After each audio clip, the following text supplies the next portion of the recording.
and are often volatile. A number of major platforms and crypto assets have become insolvent, et cetera, et cetera. That's from the financial advisor G. Gensler and Sons. So we're still waiting for a decision. Still waiting for a decision, and maybe it comes later on today. No idea. Never have I seen a chairman so seemingly against pending legislation. Never seen it. Let's go to the economy right now. We're doing this with this important CPI report. I'd like to dive into that because all these other stories have been a distraction. Rabila Faruqi joins us now, Chief U.S. Inflation Economist at High Frequency Economics. Your colleague in crime, Carl Weinberg, yesterday out with a blistering note on EU inflation of 1.9%. Rabila, are we going to have the same conversation in America? Are we heading for sub 2% inflation in the U.S.? Good morning. Great to be with you. We are looking at a pattern of inflation, a direction that is going to show pretty substantial deceleration from this point on. We've already seen, a substantial move, and we think that the dynamics of the labor market, supply, demand, and the demand side of this economy, supply side issues have mostly been resolved, barring any geopolitical events that may, occur from this point on. It's that demand side effect, and we do think that, on a quarterly basis, on a year-on-year basis, we can get to that 2% pretty quickly. The High Frequency Economics China report is always worth reading. Dovetail the China inflation dynamic over to what that does to Jerome Powell's America. There is that, what we're importing in terms of inflation from China, but really it's, that domestic component that we're worried about right now, right, in the U.S. In terms of services inflation. And we are seeing a deceleration. It's just that we're not seeing it as quickly as we had expected, especially that housing component. If you look at the spending patterns, services spending has sort of stabilized at that 2%. If you look at the quarter-to-date average versus the, third quarter and what happened in the third quarter. But it's just that, rates of change in core services inflation are just so elevated, and that's the component that needs to really settle more substantially. We think that housing component is going to come through going forward. Rabila, we spoke to Renaissance Macro yesterday, and they all think that it's the end of the vibe session. They're pointing to consumer and business confidence beginning to pick up. Do you see any potential whatsoever that we could get a pickup in the economy again as we start to progress through this year? There's a lot that is going to go right for households and businesses in 2024. We are going to see, right now, the consumer is starting to feel a little bit better. Inflation is going to continue to come down. Wages and incomes are still rising, and real wages and incomes are rising. So there's a lot that is positive for households, and it's a lot that is positive for businesses because interest rates are going to go down. That policy stance is going to become less restrictive, and credit conditions and financial conditions are going to ease. So we do think that there is a chance that there will be upside surprises in the economy. It's just that in the very near term, are households going to step back because they think interest rates are going to go down, and therefore they're going to hold back on purchases of, let's say cars, houses? That is what we're trying to figure out. Where is that dynamic in the first quarter and the second quarter until the Fed actually takes that first step? Rabila, I often ask this question, and I think it's more important now because there's so much data out there that's in conflict. Leading indicators, soft data versus hard. As you look across your dashboard, what are you putting more weight on? What's the better guide for you? We are squarely focused on the labor market. We have been looking at the inflation numbers. Of course, that's been, in focus, but now we are focused on the labor market. Is there going to be a more substantial deceleration, because that has implications for how households are going to respond? We still think, our baseline projection is that job growth is going to remain positive. Unemployment rate might tick up a little bit, but since early 2022, that unemployment rate has been below 4%. So, we don't think that there's going to be a surge there, but we are focused on the labor market in terms of, are there the lagged effects of policy that, are going to show up now? To go on Michael McKee on your Rabila, are you going to be looking at month-over-month dynamic, year-over-year dynamic of the data tomorrow? In what way do you look at the annualized data? Is it 3-month annualized at High Frequency Economics, or does Carl Weinberg and you, do you have some secret sauce? We are looking at the month-on-month trend, but we are also, Fed Chair Powell, he, emphasized that 6 month, the annualized change from 6 months ago. We are also looking at that. I think you have to look at everything. You have to look at where the quarterly change is. Our estimates suggest that 6 month annualized change is going to tick up a little bit. That might catch the market's attention, the December numbers. But, there's a whole host of things that we are looking at, including the month on month, the year on year. For us, it's all about that target is a year on year change, right? I mean, and that's what we are focused on. So how will the Fed fold into this? I was reading something last night. I'm sorry, folks, I can't cite it. Looking towards March or even a rate cut earlier than that. Where are you actually on a rate cut off of your guesstimate for tomorrow? We think the Fed is the first rate cut is going to come in June. We think that the inflation picture is going to improve substantially, and that by June, they will have enough information in terms of how restrictive that policy rate is becoming, progressively more restrictive as inflation comes down. And then by June, that they're going to, feel that there's enough progress on the labor market that, that policy rate does not need to be as overly restrictive. That's what they're very sensitive to. Our first projection is June. If inflation surprises to the downside more than what we are expecting, then it's certainly possible that they're going to move earlier. Rubila, thanks for the update and the insight. Appreciate it. Thank you very much. Rubila Faruqi there of High Frequency Economics. Evercore ISI, Tom, just out with their 2024 market outlook. Our good friends over at Evercore. This is their view on central banks. They've navigated a soft landing thus far. We foresee inflation receding more rapidly than anticipated. It leads us to predict a rate reduction starting in Q2, alongside basically what Rubila just said there. Yeah, this is important because of where it's coming from in the process. And like Alan Greenspan, Edward S. Hyman is looking at granular data. I can't say enough how important it is for Evercore ISI to look at what trucking's doing, what are railroads doing, and other esoteric stuff nobody ever, we're all looking at who's speaking today at the Fed. Ed Hyman's John Williams. Ed Hyman's not looking at what John Williams is going to say. He wants to know what trucks are doing in Little Rock. I'm listening to what John Williams has got to say later this afternoon. Was on some ski There's a couple of things you can say, Tom, that on the surface sound contradictory. We need to stay restrictive, right? But then we can deliver rate cuts, rate reductions. I don't think they are that contradictory. And I wonder if John Williams entertains that conversation a little bit later this afternoon. As inflation starts to come in, can you deliver those surgical rate cuts and at the same time keep rates restrictive without letting them become more restrictive? With the speechwriters, and he's so competent, he's going to curate in their different ideas. And I wonder how much the fiscal dynamic in QT will slip into his speech. I think people want to hear from a monetary theorist about the Yellen world, about what QT dynamics would be best. And the sequencing. I think after the minutes last week, just a feeling, Tom, you take away QT before you start reducing interest rates. Then when you start talking about reducing interest rates, you think less about nominal, you really start to focus, Tom, on what's happening with real rates and try and keep things pretty steady. Yeah, I have to admit it. John Williams has been there before. I think that's going to be the conversation later again, perhaps. Everything on the screen, John, I'm looking at the real rate, the 10-year real rate coming in a little. Equities unchanged on the S&P 500. Coming up very shortly, Jefferies with the latest on the Boeing near disaster of the last few days. More on that still to come from New York. This is Bloomberg.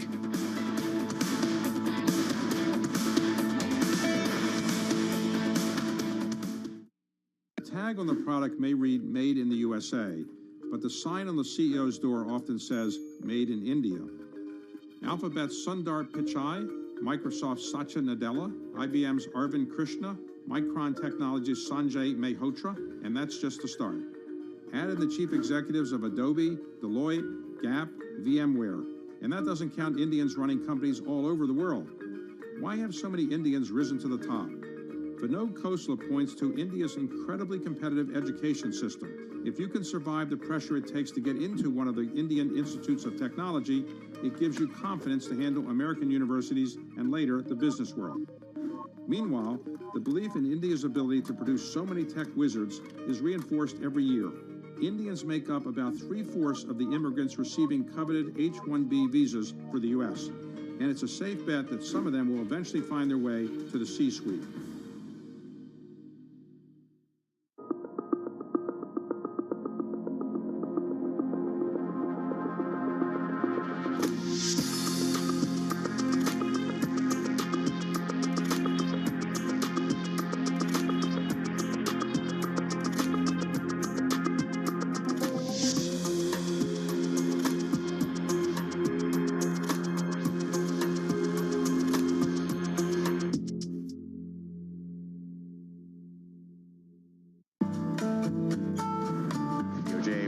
priority. Could face bigger challenges next. It was going to keep reading World Cup. This is a story as the economic picture, covering the intersections of Hollywood, Silicon Valley, and beyond.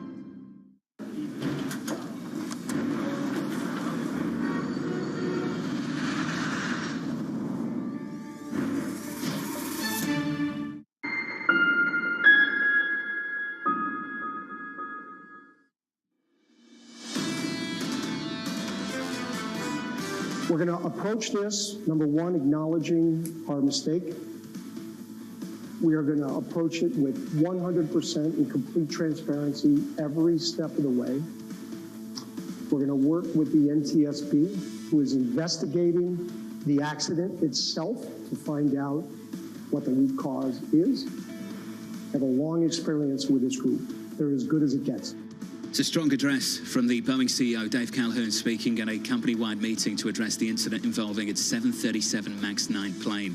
More on that in just a moment. From New York City this morning, good morning. Welcome to the program. If you are just waking up, this is how the scene is set for you this morning. No drama on the equity market, totally unchanged on the S&P 500. The bond market not doing much either. Yields lower by a few basis points, 399.43. Tom and I will talk a lot about the calendar for the next few days. We'll hear from the New York Fed President John Williams later on this afternoon. The Fed speak starts to pick up. Going into the CPI data tomorrow morning, onto PPI on Friday. And on Friday, bank earnings season really kicking off. JP Morgan, Bank of America, and a whole host of others, Tom, still to come through the week. I'm in a camp, these giants, including JP Morgan, capturing, someone said, 1 out of 5 profit dollars in banking. They're going to slide through this and try to not admit how much they're making. What's going to be interesting, and I talked to Shonali Basak about this last night, is with the BlackRock news, which we really haven't addressed yet, what is the right sizing, the cost efficiencies tone going to be? I think that's going to be, literally, I'm not sure they know what they're going to say on a Wednesday, what they're going to say on Friday. Job cuts, 3% of global workforce, 600 employees. I have to say, TK absolutely nailed it yesterday. It was something you said. This is what you were looking for. Now, yeah. Tom, we're going to see more of that from the other players. This is about asset management, some of the big shifts that they're starting to see in asset management. I just wonder if you see it elsewhere in financial services. Asset management, and maybe as a gossip idea, ESG and all that struggle. But John, what's important here is this is not some annual layoff at John Deere or Caterpillar. They did a layoff, I believe, 12 months ago. They did a mini layoff somewhere out there. I can't remember. Again, Shonali would know that. And the answer, sum them up, 3% plus 4% plus whatever. It adds up. And you get into it adds up to a real number. And Larry Fink with this quote, Tom, I'll just round it up with that. We see our industry changing faster than at any time since the founding of BlackRock. That's quite a statement, isn't it, off the back of that decision? It's going to be interesting to say the least. Where are they made? Where are Boeing aircraft made? I believe it's Renton, Washington, where they were tuned into the college football game here a while back. The 737 comes out of Renton, Washington.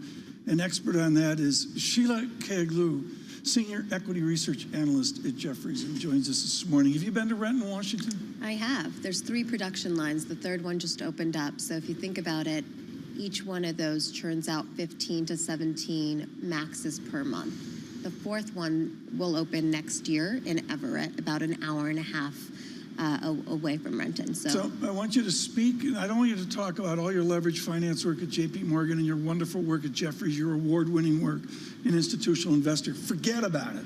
Our listeners and viewers want to know, where's the problem and is it easy to fix? Is it Renton, Washington, or is it the fuselage riveters in Kansas? I think the problem is the pandemic deteriorated the aerospace workforce. Not so much the problem is in Renton, not only at the Boeing factory, but the small tier 3, tier 4 suppliers around there. They're seeing strain on their workforce. The problem has been really focused over the last year in Spirit in Wichita, with 3 incidents either on the MAX or the 87 involving quality issues. So there's been management changes there to address those quality issues. And I think that's really the focus item, given we've seen small improvements in the engine manufacturers and the tier 3 guys. This sounds absolutely shocking when I start to hear about this. Lisa asked this question earlier in the week. I'd love your response to it. Are we suggesting that things are safe but not as safe as they were before the pandemic now in this industry? I think the industry is having a tough time getting back up to post-pandemic levels. And, we're manufacturing in September, we were only manufacturing in the teens a month on these MAXs when we were supposed to be at 38 a month. So we essentially, in December deliveries were 44, half of that was out of inventory, half of it was actual production. So we basically doubled output in 3 months, right? We were trying to double output. So there's a strain given air traffic is back to 100% of 2019 levels to get this aircraft production back, and it was very constrained over the last 3 years. You've nailed it. Demand at Boeing isn't the problem, it's deliveries. We had Ryanair's Michael O'Leary sit in your seat, actually, at the end of last year, complaining about the delays to the 737 MAX getting delivered to Ryanair. How close are we to further delays and ultimately cancelled orders because of what's taking place? I'm sure he was more entertaining than me in this seat, I will tell you that. He's more entertaining than I am, don't worry about it. What we've seen is that we've seen a delivery slip. We delivered about 1,000 aircraft in 22. That number was 1,500 post-pandemic on the narrow bodies. So we've seen that happen already, but we're not going to see cancellations. We are seeing the order book stretch out 28, 29. Everybody wants to get in line. And even Ryanair, who's been the most outspoken against Boeing, has talked about wanting that aircraft sooner and pricing being better for them, pricing being better for Boeing on some of the Ryanair aircraft because they want the aircraft sooner. What's the opportunity here for Airbus? I mean, just as simple. In Toulouse, they got to play this low. It could be them. I get the whole dance. But is this a huge strategic opportunity in the United States of America for unit sales for Airbus? Not so much. I think the opportunity was from 2019 to 22. When the MAX was essentially grounded, not delivering to China as well. We're forgetting about that China element, but Airbus had their market share opportunity. So what we see in 25 is Boeing produces 50 MAXs a month and Airbus does 75.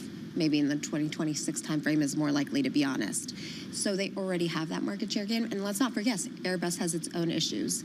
The Airbus aircraft has 2 engine options, either the GE LEAP option and the Raytheon GTF option. We know the GTF has a contaminated powder in it, so they're basically grounding 40% of the GTF engines in the first half of this year to do inspections on them. So Airbus is not short of its issues as well. Okay, so some of this is the complexity of the engineering across all of aviation. Are we at a point now, I get the COVID idea, I think that's brilliant, but are we at a point where these things are becoming too complex? Some argue it's not complex enough, not enough fuel efficiency, not enough energy efficiency, 2 pilots to fly the plane. So I think that what we've seen in the aircraft industry is no new models, really. This is the 2020s are just an upgrade of the existing models. Working and in the fuel technology is efficiency, not but are they still trying to do a 1-pilot plane? I think that's off the books for now. The focus has really been on the engine, the fuel efficiency, and what kind of engine we get in the 2035, 2040 timeframe, and how that aircraft takes us over the next 2 to 3 decades. The sitting of the jet back and forth on the wing was due to fuel efficiency, right? Should we jettison fuel efficiency as an engineering mandate?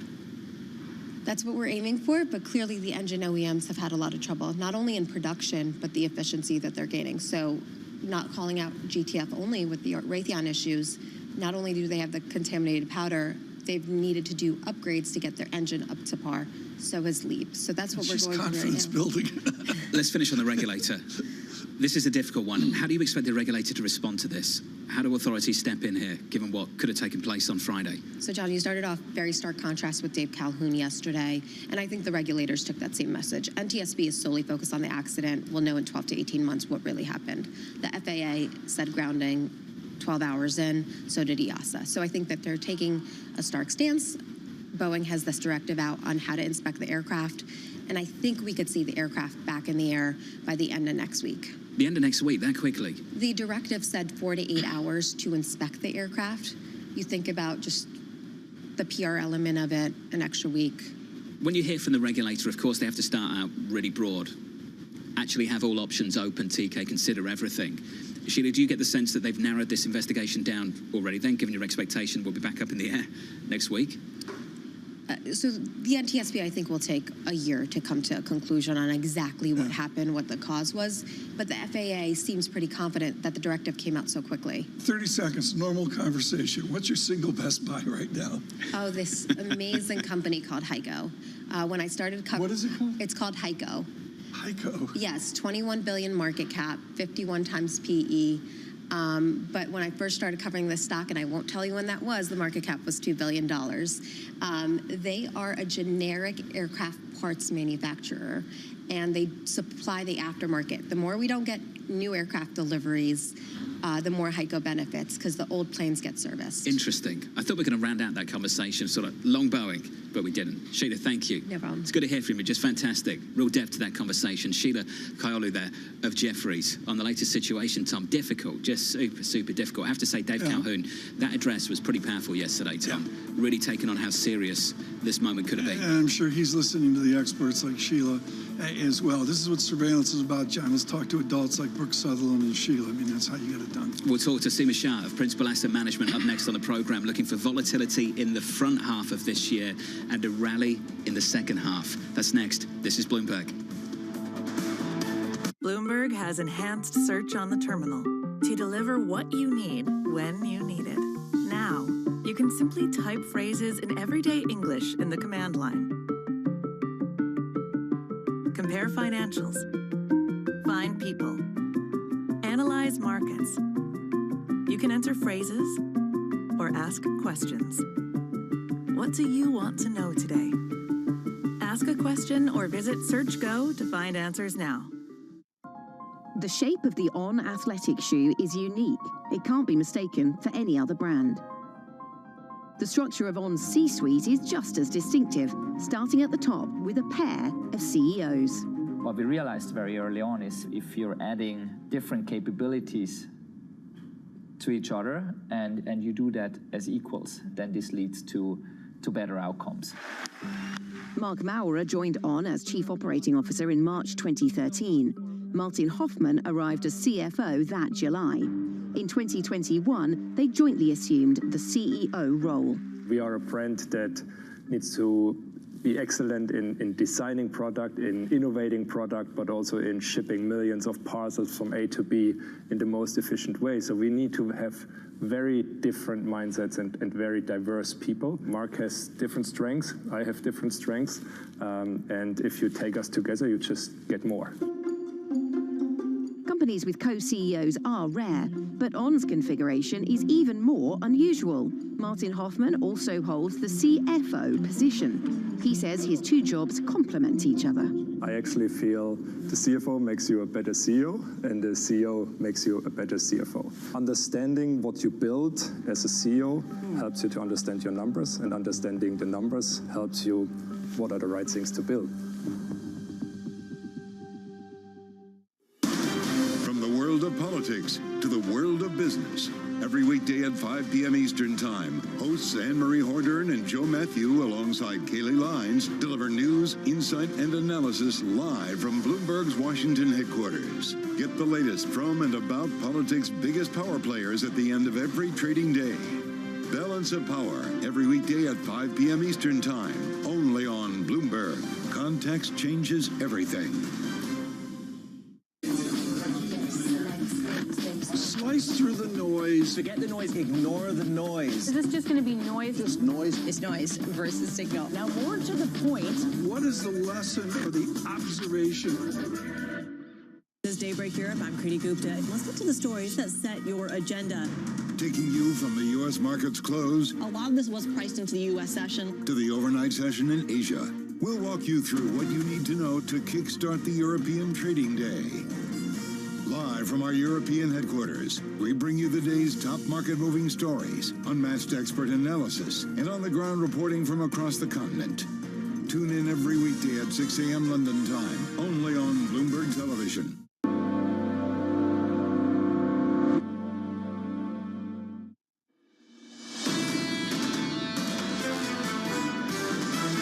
I'm still very bullish for 2024, but I do think it's going to be very different to the rally we saw last year. The broader theme we're seeing right now is there's some structural changes in the market. I actually think it's the economic downturn that's the biggest risk that's not priced into markets. The markets are now back to this good news on the economic front, which is causing yields to back up, being sort of bad news on the equity front. There are times to be concerned about the outlook. Right now is not one of those times. This is Bloomberg Surveillance with Tom Keene, Jonathan Farrow, and Lisa Abramowitz. Live from New York City this morning. Good morning for our audience worldwide. This is Bloomberg Surveillance on TV and radio. Alongside Tom Keene, I'm Jonathan Farrow. Your equity market on the S&P 500, totally unchanged. It's a no-drama kind of morning on Wall Street. The drama saved for yesterday afternoon after the close. Let's pull up Bitcoin and take another look at that drama-filled afternoon. TK, at one point it felt like on Twitter the SEC had granted approval of spot Bitcoin ETFs, and then we find out 10-15 minutes later it's all a hoax. It's all a hoax, and we stagger into Wednesday, and I guess we're supposed to get something today. I'll say tomorrow. I'm not. I mean, possibly. Really who knows after yesterday? 45,000. But Eric Balchunas, who's truly expert, folks. Eric Balchunas, an ETF expert at Bloomberg, is like industry leading, I think, is a statement we can make. And he says there's this raging debate about how much cash is going to go into this. And he's like, a modest amount, 15, 20 gajillion, and others are saying 100 gajillion. And no one really knows the wall of money that's going to go into this. Well, here's what we know so far about yesterday, and it won't take me long because we don't know much at all. From the SEC, they said the tweet was an unauthorized tweet.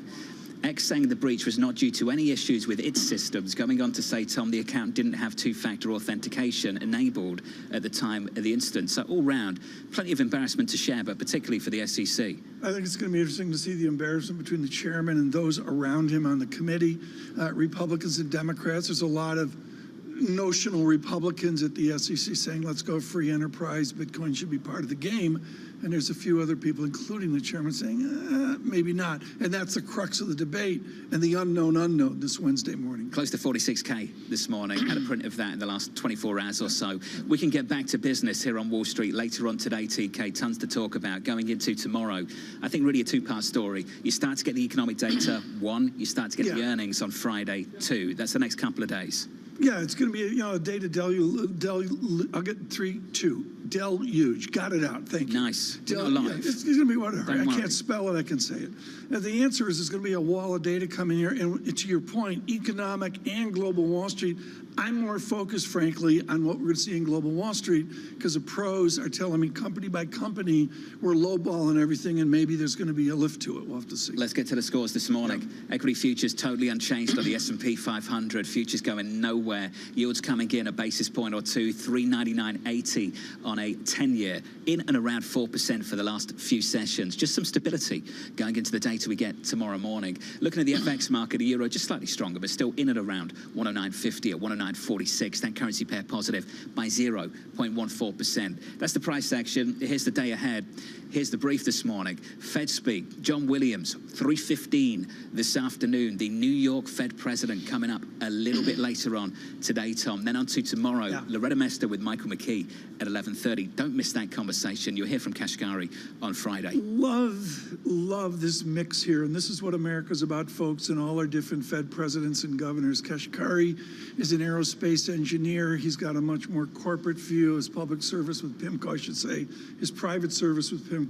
Loretta Mester is a mathematician. And John Williams is original economic literature with Lubbock Williams about guesstimating where that R-start is. Just the message changed, Tom, particularly in anticipation of the data we get tomorrow. For John Williams, what else can he really say? CPI coming up tomorrow morning. 8:30 Eastern time. We know from Williams what he had to say after the news conference with Chairman Powell. What was that message? We're not really talking about rate cuts at the Federal Reserve. Yeah, and I would go back fundamentally to his belief, at least through now, where he's looking for us to return to a more quiescent, let's say as a generalization, 2% level. And there's some huge pushback, whether it's former Vice Chairman Richard Clarida suggesting a higher level of 2%, and others, including folks, I put it out last night, but Ken Rogoff on Project Syndicate, it's a blistering pre-Davos note. What did Ken say? Ken basically says we're going to set at higher interest rates. He cites Barry Eichengreen's Jackson Hole essay on debt, and Ken Rogoff just says they got it wrong. We're going to see a higher rate regime. Interesting. Last week, when we had the first program of the year, the three of us were sitting around the table and we said we're really hitting the ground running to start 2024, and we are for earnings as well. On Friday, you'll get earnings from JP Morgan, Citigroup, Bank of America, Wells Fargo, all reporting. That's the big event, Tom. After the data on Thursday, it's on to earnings. So, well, the thing I'd center out here is Citigroup's Srinatarajan and company with a great long essay on Mike Mayo, who's a good friend of the show. He's been doing this for a few years, and Mayo's up on the table pounding by Jane Fraser, by Citigroup. And, you know, if you're not really focused on this, folks, and you want to see some fireworks, consider Mike Mayo with a double on beleaguered Citigroup out X number of years. Interesting. Let's catch up with Seema Shah, the Chief Global Strategist at Principal Asset Management. Seema, I'm pleased to say, joins us right now. Seema, great to catch up. Two-part story this year for you. First half, second half. First half volatility, second half rally. I have to say, it reminds me of some of the outlooks that I got last year for 2023. Seema, what is it about 2024 where you think that story could actually take place? So I think that, look, if you think about where we were at the end of last year, where you had I think a price per perfection, you know, you couldn't get better news than the idea that the Fed would start cutting it early in this year. You would have a soft landing, etc. Now, I'm not saying that that's not all going to come true, but at the beginning of this year, you're already seeing the market push back on some of those original expectations about early Fed cuts. You're seeing economic resilience. That is creating a wobble. And I struggle to see what is going to be the catalyst to drive another leg up in the near term. You always need to see a bit of a pullback as the market starts to question their rate expectations. And then as you get towards the middle of the year and you get closer to that actual rate cut date, you see an economic slowdown, but it doesn't turn out to be too damaging. That, to me, is that green signal for a more prolonged rally. You see, a dovetail nominal GDP now, that combination of real GDP plus the inflation, with the IMF's call of a beleaguered, slow global economy out 4 years to 2028. Where are we in that continuum as we go into 2024? Is there an animal spirit within our nominal GDP, or is it going to drift away? So, look, we are anticipating a bit of a global growth slowdown. You know, if you look across the US, Europe, China, it's not particularly exciting, but you do have a couple of bright spots around the globe. But we're not anticipating a very, you know, prolonged economic weakness. So I think this is a fairly decent nominal growth environment. But along with that comes the idea that we don't necessarily see inflation coming all the way back down to 2% or below 2% like you saw in previous years. So from a real rate, which I know you've been focused on, it is a slightly more challenging environment than we've seen in previous years. And I think investors need to start taking that into consideration as they're starting to position their portfolios. What does the real rate do this year, the 10-year inflation-adjusted rate in the United States? So we're expecting it to come down slightly, but not too much. If I give you an idea, you know, we're expecting the Fed to cut 3 times 25 basis points each time, so it's not very significant. We are expecting inflation to come down to around the 2.4% level, so it's not too far from where we are today. That is a little bit still quite restrictive. So you're not in a fantastic environment for risk assets, but there is a lot of cyclical factors that we can take into consideration. It's just if you're thinking about your portfolio, you're looking at a higher cost of capital than you've had in the last decade or so. So you need to be kind of screening your stocks a little bit closer. You need to be thinking a little bit more about bonds as well, you know, in terms of it's great in a disinflationary scenario. But in an inflationary scenario where inflation doesn't come all the way back down to what maybe was accustomed to before, bonds don't necessarily perform as well as you would have expected. I wonder what your call is then on consumer discretionary. I'll share with you what we heard from Laurie Cavacina of RBC overnight, upgrading discretionary to market weight and saying this, Seema, we're wary of being underweight going forward, given the tendency of this sector to outperform when interest rates are falling. They're two sectors at the moment that are kind of leading the pack to close out last year, and whenever we rally, it's discretionary, it's tech. Where are you on the former, and for that matter, where are you on the latter? So actually, on the consumer discretionary, I'm not too negative. I do think there are challenges coming for consumers, but I don't think they're as significant as maybe a lot of people, including myself, were worried about at the end of last year. There's just a lot going for consumers at the moment. And as long as the labour market is holding up as strong as it is, then I think consumer discretionary can do well. On the tech side, I still have good, I guess, solid expectations for tech. I do worry, though, about whether the expectations from the market is going to be fulfilled. So whereas I wouldn't want to go negative or underweight technology, I think there are other parts of the market which are a little bit more interesting for 2024. If, as you said, you're going to see Fed cuts and a soft landing, I think there are other parts of the market can do well. Well, talk to me about the other parts then. What's the big call for you? Banks, where do they fit in, given we get earnings on Friday?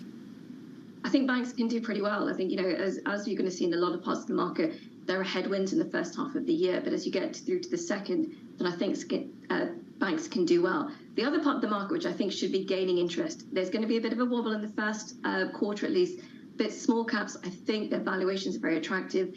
Typically, when you get a Fed cutting cycle and it's accompanied by a kind of return to, or at least solid growth, that is typically a very good signal for small caps. And when you're looking at that valuation gap between the large and the small cap, it is very attractive. So I think this is the time that investors should start thinking about it and maybe edging into those positions. If yields come down, is the flow of money out of money market funds that's assumed, is it linear or does it all come in one great surge? I think it's really difficult to say in terms of how the investor sentiment is going to go. What I do think, though, is one is that those money market funds, they do have the potential to create a pretty strong rally once some of the questions that investors have hanging over them are answered. So those questions would include, when is the Fed going to start reducing interest rates? And the second thing is there going to be an economic slowdown? And if there is an economic slowdown, how devastating is it going to be? I think all three of those questions are going to be answered fairly in a positive tilt in that there's a slowdown, but it's not too devastating at all. And I think once you have some of those questions answered, then money market funds, that trickle is going to move towards those risk assets, which is one of the reasons why I do think investors should be positioning for a stronger second half of the year. Russ Kostrick of BlackRock said something similar an hour ago. Seema, thank you. Good to hear from you. Seema Shah there of Principal Asset Management. If you are just joining us, welcome to the program. The scores look like this on the S&P 500, almost totally unchanged, positive by 0.04%. Yields are lower by a single basis point. On the 10-year, 399.80. There's a ton to talk about this morning. We've got CPI data coming out tomorrow morning, PPI on Friday, got the earnings as well. We talked a lot about numbers coming from JP Morgan, Bank of America and Citi to close out this week. A lot to talk about with Michael Purvis of Tallback and Capital Advisors. We'll do that in the next hour. Later this hour, two conversations stand out for us, Tom. We've got to talk about Bitcoin. We can do that with Katie Greifeld around this table. And the latest down in Washington, D.C. as Nikki Haley and Ron DeSantis face off on CNN. And you get some counter-programming from the former President Donald Trump on Fox News. That's quite an evening later on. It's going to be quite an evening on the caucuses as the silly season begins. Moments ago, Eric Balchunas, James Seyfert, Bloomberg Intelligence, quote, BlackRock may break the first day flow record with a possible $2 billion asset injection on the first day of trading for spot Bitcoin ETF. Haven't we already bought that rumor in this market, given the move that we've seen in Bitcoin already? As a complete amateur on Bitcoin, and everyone knows how I feel about this, I would suggest, it's in the price. Katie Greifeld is not an amateur. She joins us at about 7:45, so about 30 minutes from now. Down in Washington, tons to discuss. Just around this table, about 5 minutes away, Bloomberg's Anne-Marie Jourdain to break down what on earth has been going on in the presidential race for 2024. And Tom, also, the mystery around the defense secretary is a mystery no more. The defense secretary is sick. He is ill. And that's what happens, but it was the way it was handled. I mean, no question about it. I'm really interested about the Iowa caucus. I got to get up to speed on that. Bloomberg's Anne-Marie Jourdain up next from New York City this morning. Equity futures just slightly positive on the S&P 500. Good morning.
good morning. This is Bloomberg Surveillance on TV and radio. Welcome to Bloomberg Markets, China Open. Good morning, everyone, and welcome to the Pulse. This is Bloomberg Technology. Welcome to Balance of Power. This is Bloomberg.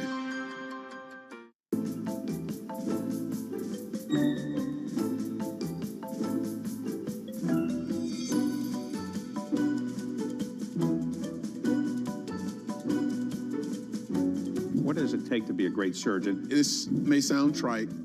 Perseverance, resilience, in practical terms, being able to take a blow and not having it become a permanent deformity, and grit.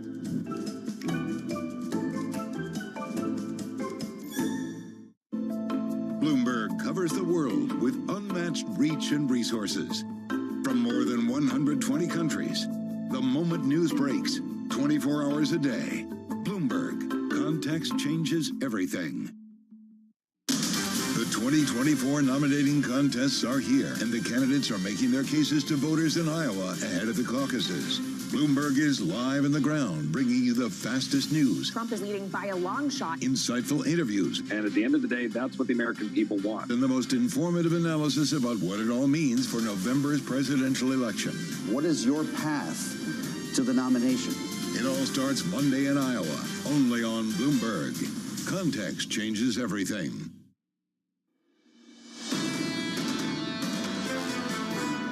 We continue to stand with Israel in ensuring that October 7th can never happen again. We believe the submission against Israel to the International Court of Justice distracts the world from all of these important efforts.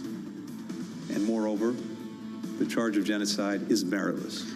U.S. Secretary of State Antony Blinken speaking in Tel Aviv after meeting with Israel Prime Minister Benjamin Netanyahu and other top officials. Blinken continuing his trip with a visit to the West Bank later on today. From New York City, welcome to the program. Your equity market's shaping up as follows. The scores look like this on the S&P, totally unchanged. Yield to lower by a few basis points. We're down almost 2 to 399.43. Crude's just quiet, Tom. It's just quiet.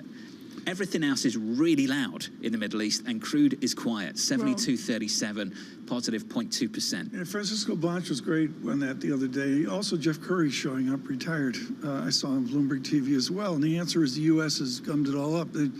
I guess there's a global price and there's a global distribution. We had a great brief from Norway yesterday, but the answer is supplies come on with a vengeance. And that's kept the price. Where would the price be without the United States? Without 13 million barrels a day. I haven't seen this dread to study think. done as well, but there it is. And then further quiescence, 109.47 on euro. And I'm going to go to what somebody said the other day. Lagarde's got a huge opportunity to reframe over the next 10 days her view on what they do with disinflation in a really beleaguered Germany and the continent of Europe. Yeah, the inflation story's improved, but the growth backdrop has been pretty tough. Brutal. I mean, pretty brutal, Tom, compared to what we've experienced here in America over the last 12 months. We'll have full coverage of that next week as well. Right now joining us, our Bloomberg Washington correspondent, Anne-Marie Horton, who has been southeast of Des Moines to Hayesville, Iowa, population 41. It's romantic as all get out. It is a population decline of 20% in one census, 18% in another sentence. As Bernard Balin, the historian, said, the depeopling of America. They got the West Lancaster Schoolhouse. They're going to hold the caucus in Hayesville, Iowa, in a gun store surrounded by firearms. That's what you do in Iowa when you're pheasant hunting, I guess. That's where this process starts for Republicans, isn't it? Yes, it starts in these caucuses, which is really more of an experience than, say, a primary vote where you just stop by your local elementary school, cast your ballot, and leave, and it's very private. Things could change in the room as these discussions are taking place. And this is why in the past few speeches you've heard from the former president, who's leading by Real Clear Politics, a 36-point margin in Iowa. He wants to win in a very big way. And he's coming out and saying when he's speaking to Iowa voters, he's saying at these rallies, it's not enough that you support me. You all have to go out to these caucuses because he wants to make a statement. Okay, and he wants to make a statement to Haley and DeSantis. For our international audience, including foreigners like me in New York City, in Iowa, is there a sense of intimidation within a caucus in Hayesville, Iowa, population 41? Where there's a zeitgeist, and let's presume it's for the former president. I'm just guessing. I haven't researched this, a la Greg Giroux. But the answer is, how dare you vote for Biden, or how dare you vote for Haley? I mean, it's not just a vote, is it? No, that's what I'm talking about. It's an experience, it is a debate, and things can change in the room, a la Ted Cruz in the past was able to win. Things can change in the room for these individuals. Do they do this in the United Kingdom? Do you have what you've caucuses? just described? No. There's no gun shops in the United Kingdom, Tom. So yeah, it's the venue for one would be very different. Let's talk about the debate later on this evening, 9 p.m. Eastern Time. Governor DeSantis going up against Nikki Haley one-on-one, head-to-head. At the same time, counter-programming on Fox News, the former President Donald Trump. What's that going to look like later on this evening? Well, it's going to be a big test, really, of how far DeSantis and Haley are going to go in attacking Trump, who's deciding to skip this debate. He skipped all of them, and he's doing a big counter-programming because he's going on Fox News, where a lot of Republicans traditionally watch, and in making his final pitch for these Iowa caucus goers to come out and vote for him. So I want to see how much they're willing to go against the former president and how much they're going to go against each other. You know, Nikki Haley has shined in all these debates when she got into these moments with Vivek Ramaswamy. He's not going to be there. Chris Christie's not going to be there to goat them on to go against Trump. So for me, it really feels like for DeSantis or Haley, this is make or break for their campaigns. Haley recently had a fumble, and then Ron DeSantis called it a word salad when she would talk about slavery with the Civil War. Can she move past that in this debate? And for Ron DeSantis, he's put all his eggs in Iowa, all his capital, all his personnel. He needs to do well at this debate tonight. There was some reporting that if things don't go well for him in Iowa, he drops out. What have we heard from the actual campaign? Well, they're not going to say they're going to drop out right now. It's full steam ahead for Iowa, but you know, what does he do after Iowa? His numbers don't look great in New Hampshire. Nikki Haley is dominating in New Hampshire in terms of everyone besides Trump. And Chris Christie's doing quite well in New Hampshire as well. So you could see a moment if Ron DeSantis was to pull out, potentially even Chris Christie was to pull out, and she is able to win New Hampshire, then we'd actually have a primary. But at the moment, Trump is still dominating the field. This is domestic politics. Let's talk about international issues. We've talked a lot about what happened, what didn't happen with the Defense Secretary Lloyd Austin. It's really important because of what's happening on the ground, in the Red Sea, in the Middle East, across the region. What we're learning this morning is that Houthi rebels launched one of the most complex attacks in the Red Sea to date, and US forces and allies have been shooting down 18 drones and a barrage of missiles. Just how tense are things in the Red Sea at the moment? Things are incredibly tense, which is why you see all these container ships not going through the Red Sea, which is actually going to be adding, you're talking about inflation data tomorrow, at some point this will be adding to price in the bottom line of these companies and then trickle down to consumers. Things are incredibly tense in the Red Sea, and the administration, we have seen them hit back. There's interceptions, but we have not seen them go after Houthis in Yemen. And potentially, that could be the next step. The next step here assumes policy from the United States. Is our policy postponed or paused because of the uproar at the Pentagon? Is all your reporting that things are normal in that debate and communication?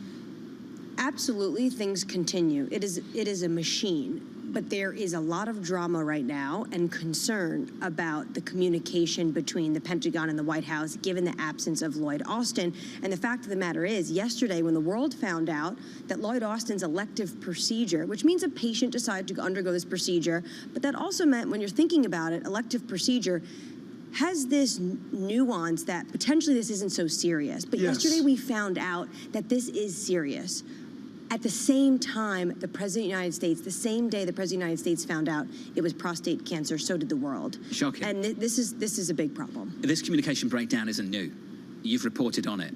Just give us an idea of what's actually happening within the administration, why there continues to be a breakdown seemingly between the White House and departments like the State Department, the Pentagon. What is happening? This administration came in and said, we are going to be very transparent. We are the adults in the room, and we're going to go back to process and procedure, something that they said was lacking under the Trump administration under 4 years. What we've seen from the fall of Kabul on was that they struggle with interagency. They are very insular within the White House. When you have individuals who should be really the transportation highway of information flowing into the White House and out of the White House, it does seem like That's where things seem to break down with this administration, and that is the biggest criticism against them. Just a massive breakdown. It's great to have you with us in the city, here in New York. Anne-Marie Hordern breaking down the situation, Tom, in Washington. It's going to be interesting to see in Washington, across the sea to shining sea, as the cliche goes. And I'm fascinated by the path from Iowa to New Hampshire to the many states Super Tuesday, I believe March 5th. We're talking about Hayesville, Iowa, deep southeast of Des Moines and all. 41 is the population. A house near there for sale, 4 bedrooms, 2,100 square feet. John, it's yours for $179,000. I looked at equivalent in Larchmont, New York, $930,000. That's the difference in America. And that, you know, Anne-Marie and our team, they're looking at that massive polarity in real estate or in voting. Tom's been trying to get me to move ever since I moved here, which is like the last 9 years. And what TK's been pushing for a long time was taking me back to London. But now you've settled on Larchmont. Oh, no, I think okay, I'm allowed just outside of Manhattan. By the water, I appreciate that You as and well. Matt Miller can have, you know, a $200 breakfast on Saturdays. I think they've got a nice yacht club over there. They do. They're very yacht. Thank you. At least you get more space if you look at real estate in Manhattan for that price.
CFOs are reshaping the C-suite. Bloomberg's chief future officer shines a spotlight on these dynamic leaders. Today's CFO has to be much, much more than a bookkeeper. One of the most important things is looking around the corner.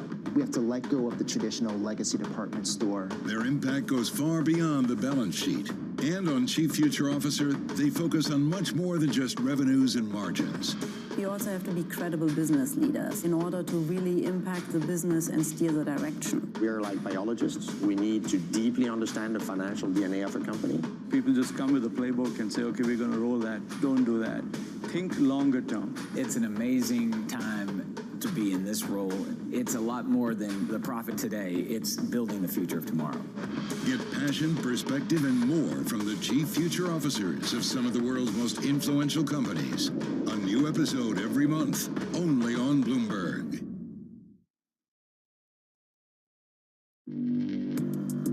Access the financial world on demand. Hear from leading economists, policymakers, and industry experts via live and on-demand webinars, only from Bloomberg. Start exploring to see what's moving the markets.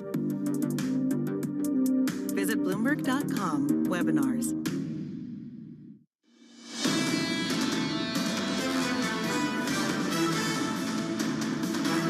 Live from New York City, here are the scores on the S&P 500, almost totally unchanged. A snoozy morning so far, which is good news, considering some of the drama we've had over the last few months. We're positive by 0.07% on the S&P. On the Nasdaq, up by 0.19%. The Russell, the small caps, Tom, up a tenth. Snoozy morning, but as I open the show, the VIX 12.85. I'm sorry, the gloom crew's out there in force. World's coming to an end. We're going down. First couple days were ugly, ugly, ugly.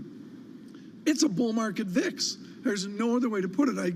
As a joke, I love to get John going on this, folks. The drawdown in the Dow Jones Industrial Average off of last year is 0.5%. I appreciate the update. Thank I really you. do. It's You turn to the bond market. Boeing affected there, I should say. Think how much worse it would be if this 10-year was still at 5, if this 2-year was still 5.25, 5.26, which is where we were for about a heartbeat in the month of October. We're back down to 398.86 on a 10-year. Tom, down a couple of basis points. On a 2-year, down 2 or 3 to 433.50. And as Torsten Slok, moments ago, Torsten Slok is out saying the standard deviation, the variance, if you will, the variance in forecasting, John, he's never seen. And we're living that. You and I are living that day to day. I couldn't agree more. No, Tom, I couldn't agree more. If you go back to the forecast for year-end on the S&P 500, the high and the low, there's a 1,000-point spread.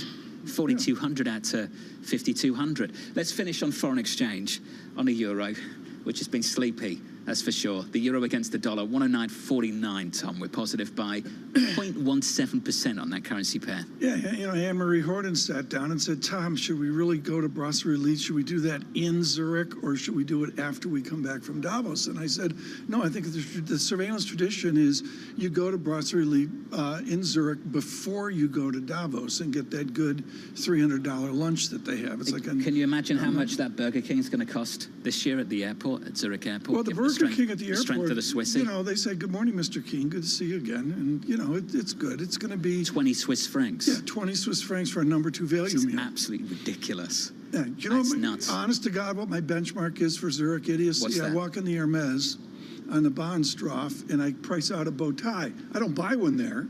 And they're $40, $50 more than they are here. It's a weird math, as you well know, in Davos. I mean, if you want to quaff a beverage of your choice in Davos, it's outrageous. Not great. Let's get to the top stories. Under surveillance this morning, Houthi rebels are launching one of their most complex attacks in the Red Sea to date. U.S. forces and allies shooting down 18 drones and a barrage of missiles aimed for merchant shipping lanes. U.S. Central Command confirming no injuries or damage was done. Many shipping companies have already rerouted vessels away from the Red Sea, sending ships on a longer route around southern Africa. Tom, things are getting dicey over there, that's for sure, which is why the likes of AP Immerse, the big container shipping giant, pulled back in the last few weeks. They pull back and go around Good Hope, which is not Cape Horn of South America, which is far more onerous, I'm told. But what's important here is Admiral Stavridis, writing for Bloomberg Opinion, making very clear we have to find some form of offense besides randomly shooting down 18 drones. And what's urgent now is, with the illness of a Secretary of Defense, Stavridis is on that list of people vetted. What would be a comfortable new Secretary of Defense? And the answer is, where's the offense, or what kind of offense should we have? Any updates on that, we'll be sure to bring them to you. Promised you updates all morning on Boeing. Here is the latest. The CEO, Dave Calhoun, speaking to the public yesterday as concerns grow over the safety of the 737 MAX 9 jet. All I could think about, I didn't know what happened to whoever was supposed to be in the seat next to that hole in the airplane. I got kids, I got grandkids, and so do you. This stuff matters. This stuff matters. This was a close call. U.S. regulators grounding the planes and ordering inspections after a door plug ejected from Alaska Airlines flight on Friday. Alaska and United have both found additional loose bolts during their own inspections. There's no clear timetable for the jets to be put back in service. We had a guest from Jefferies with us a little bit earlier this morning, Tom, who suggested maybe we're back in the air as soon as next week. Yeah, Sheila nailed it. She's award-winning on this. And what's great about Sheila is she's the engineer geek on it. It wasn't about buy, hold, sell. It wasn't about what's EBITDA going to do, et cetera. It was about, okay, how do you go through the process of determining where we are before you figure out where are we going to be in X number of months? And of course, the key thing she said is this is going to take years to really figure out. Yeah, what changes are we going to see in the meantime? Companies like this Boeing, weekend. Spirit Aerosystems, for that matter as well. Let's turn to financial services. I think a big headline in the last 24 hours, kind of underplayed. For us, the language you've heard from Larry Fink over at BlackRock, cutting 600 jobs or 3% of staff, citing rapid changes in asset management. Larry Fink writing in a memo, quote, "We see our industry changing faster than at any time since the refounding, or rather the founding of, BlackRock." Executives saying ETFs are becoming the preference for both index and active management strategies. The firm's still expecting to have a larger staff by the end of the year, despite these cuts. But you wonder how much more of this we're going to see, Tom, in the weeks and months to come. And it just doesn't stop. Major shout out to Matt Winkler and Rudder Gregorio, who said we got to cover ETFs years ago at Bloomberg, and Eric Balchunas has just built that up. And what he reports is, forget about the Bitcoin uproar that's out there right now, the public's voting. What's interesting to me about ETFs is the basic idea of bond ETFs are just as important as equity ETFs, and that goes to BlackRock much more. The mystery, I believe, John, help me on this, because maybe I'm not up to speed. We don't know the quality or the divisions, the makeup of that 500 or 600. I can't go that granular this morning, but certainly the language is pretty strong. Tom, you mentioned the iShares business. Whenever we talk about it, I always spare a thought for Bob Diamond, Barclays, and wonder what could have been if they weren't forced to sell it. What could have been at that bank? I totally agree. I was at one of the initial, we didn't know what an ETF was. I'm sitting at the old Federal Reserve building in Washington, and they're like, ET, what is it? You know, ET come home. We didn't no idea what it was. And Bob Diamond and his people invented that. I'm going to give Greg Fleming some major shout out there as well. And the answer is, it comes on here where 4, 5, 6 firms have just made this boom. On Bitcoin, I believe Katie Greifeld's saying 20 firms are going to step in right away. Katie's joining us in about 10 minutes' time on the latest with the SEC and Bitcoin. Don't miss that. Equities right now, TK, a few hours away from the opening bell, about 2 hours away. Equity futures positive here by not even 1/10 of 1%. From debt at Barclays, Megan Graper joins us right now, global co-head of debt capital as well. What's the forecasting error right now? Torsten Slok over at Apollo writes this morning that the differences of opinion are immense. Do you see that on the desk at Barclays?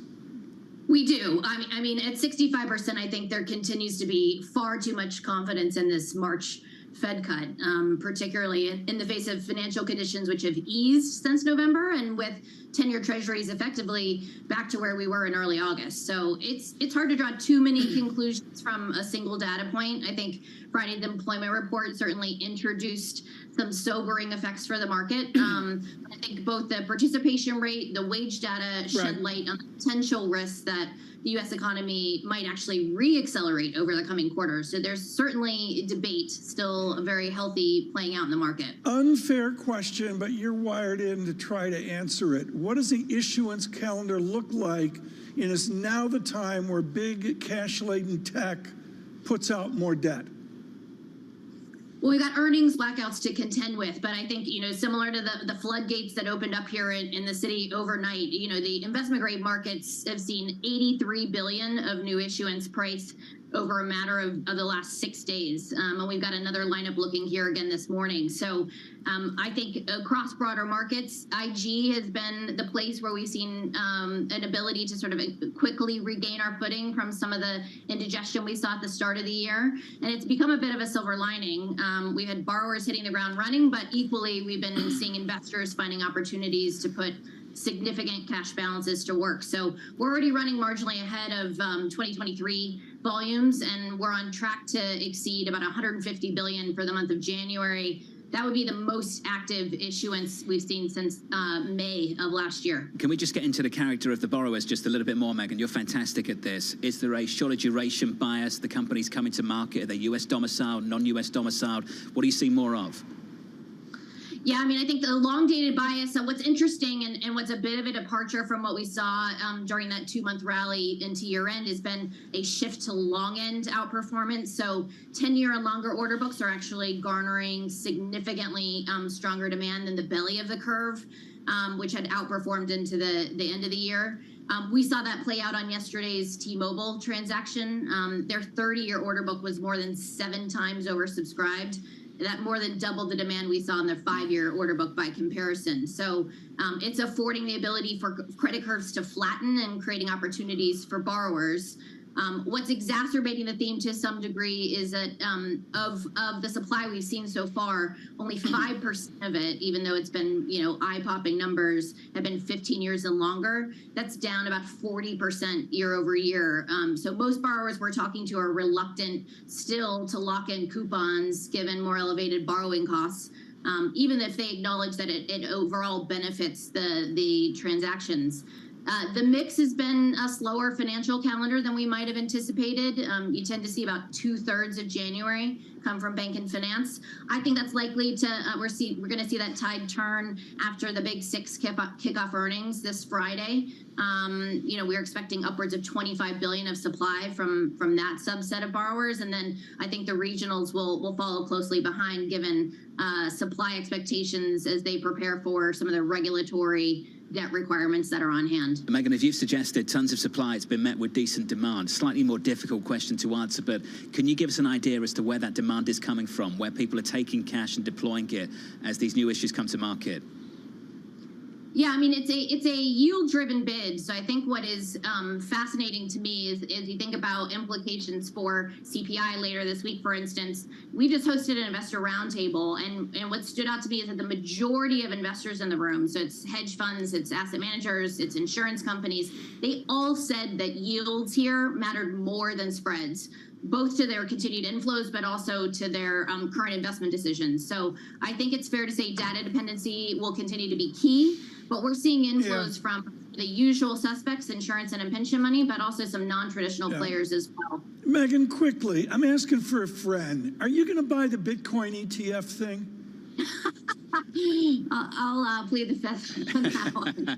Megan, we'll leave it there. Just absolutely fantastic to start the week with Megan Craper of Barclays on what's happening in investment-grade credit and beyond. TK, just absolute clinic there from Megan on what's happening. Yeah, the cadence you hear, though, for those of you that aren't part of Global Wall Street, there's a point on about page 28 of Frank Fabozzi where you go, oh, this is hard. The bond stuff, it's hard. And there's just a totally different tone between the equity ballet and the bond ballet.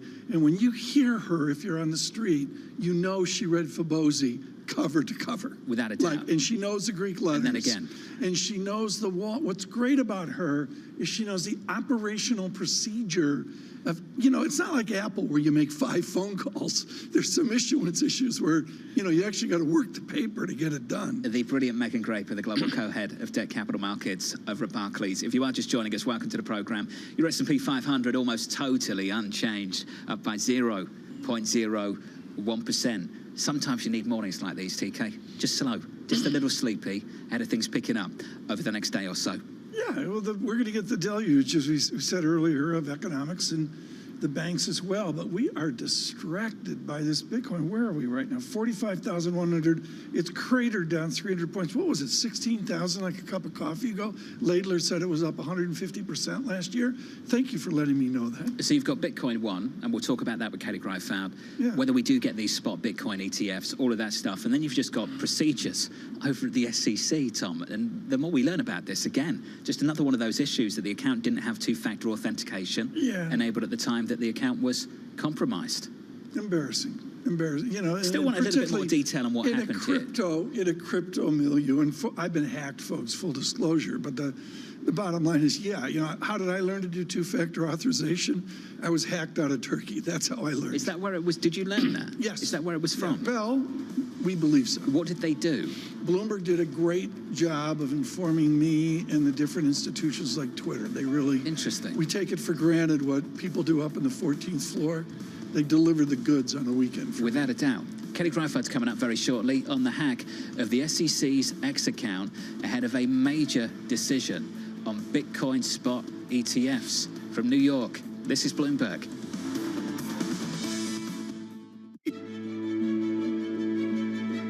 What do you worry most about your economy in Greece? When you look at tourism, it's booming, but it also means some of the islands are overcrowded. Exactly. Is there something that you can do about that? Thank you for asking this question, because I want to make sure that, in 5 years from now, we will not have sacrificed, the beauty of our sort of natural environment at the interest of a very rapid growth. So that's why I'm really focusing on sustainable growth. That's why I will always push for quality over quantity. Very strict in terms of standards. We are actually looking at our local and regional sort of planning legislation across the country to make sure that we know exactly what we can build and where we can build it. There are parts of Greece which have reached saturation point, and if we have to place restrictions, we will, in order to protect, especially islands, which are more sensitive.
Is Bitcoin an investable asset? Yeah, I think it is. The interesting thing about the potential ETF now is it just broadens access to that asset class. And it's the first, I think, of many catalysts that are out there. We have an Ethereum ETF coming, with the Bitcoin halving coming, with the Fed cutting interest rates.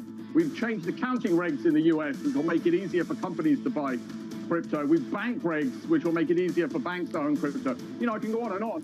So for the best part of 15 minutes, and that was Ben Later of eToro, by the way, for the best part of 15 minutes, we thought maybe the SEC had given the nod to a spot Bitcoin ETF. And then, Tom, we find out that the SEC's account on X, formerly known as Twitter, had been compromised. And X basically pointed out, Tom, that it wasn't due to any breach of their systems, that the account just did not have two-factor authentication enabled at the time that it was compromised. We're hearing that from X, by the way, and not the SEC.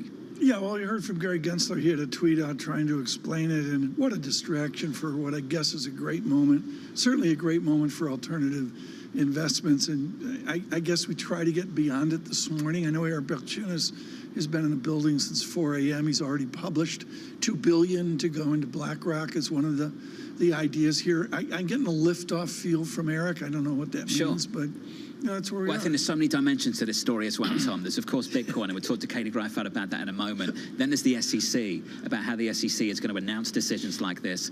And then there's just Twitter, X as a platform for delivering news.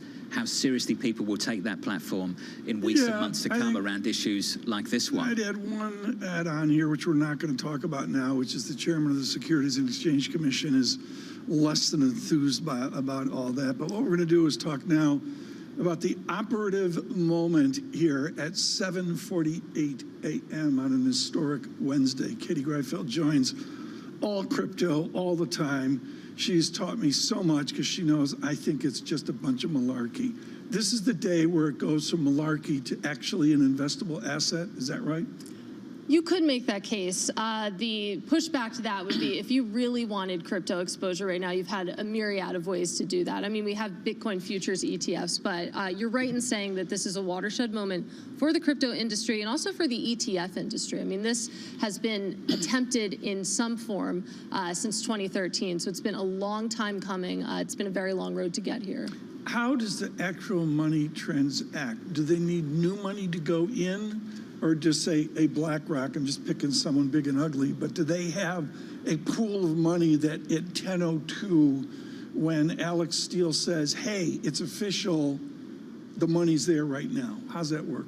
So the way a typical ETF launch would work is that someone like BlackRock would precede the fund. So the assets that you see, yes, exactly. SEED, got it. Yeah, they'll put some money in before the launch to make it look a little bit better. So the assets that you see if it starts trading on Thursday, the assets that you see on Friday might not necessarily be all organic. What will be really interesting to watch is the trading volume. That's a much better measure in the first few days of how much actual interest is in these funds. Why has the SEC dragged its feet on this decision? Can we get into that just a little bit more? What's the explanation that we've had so far?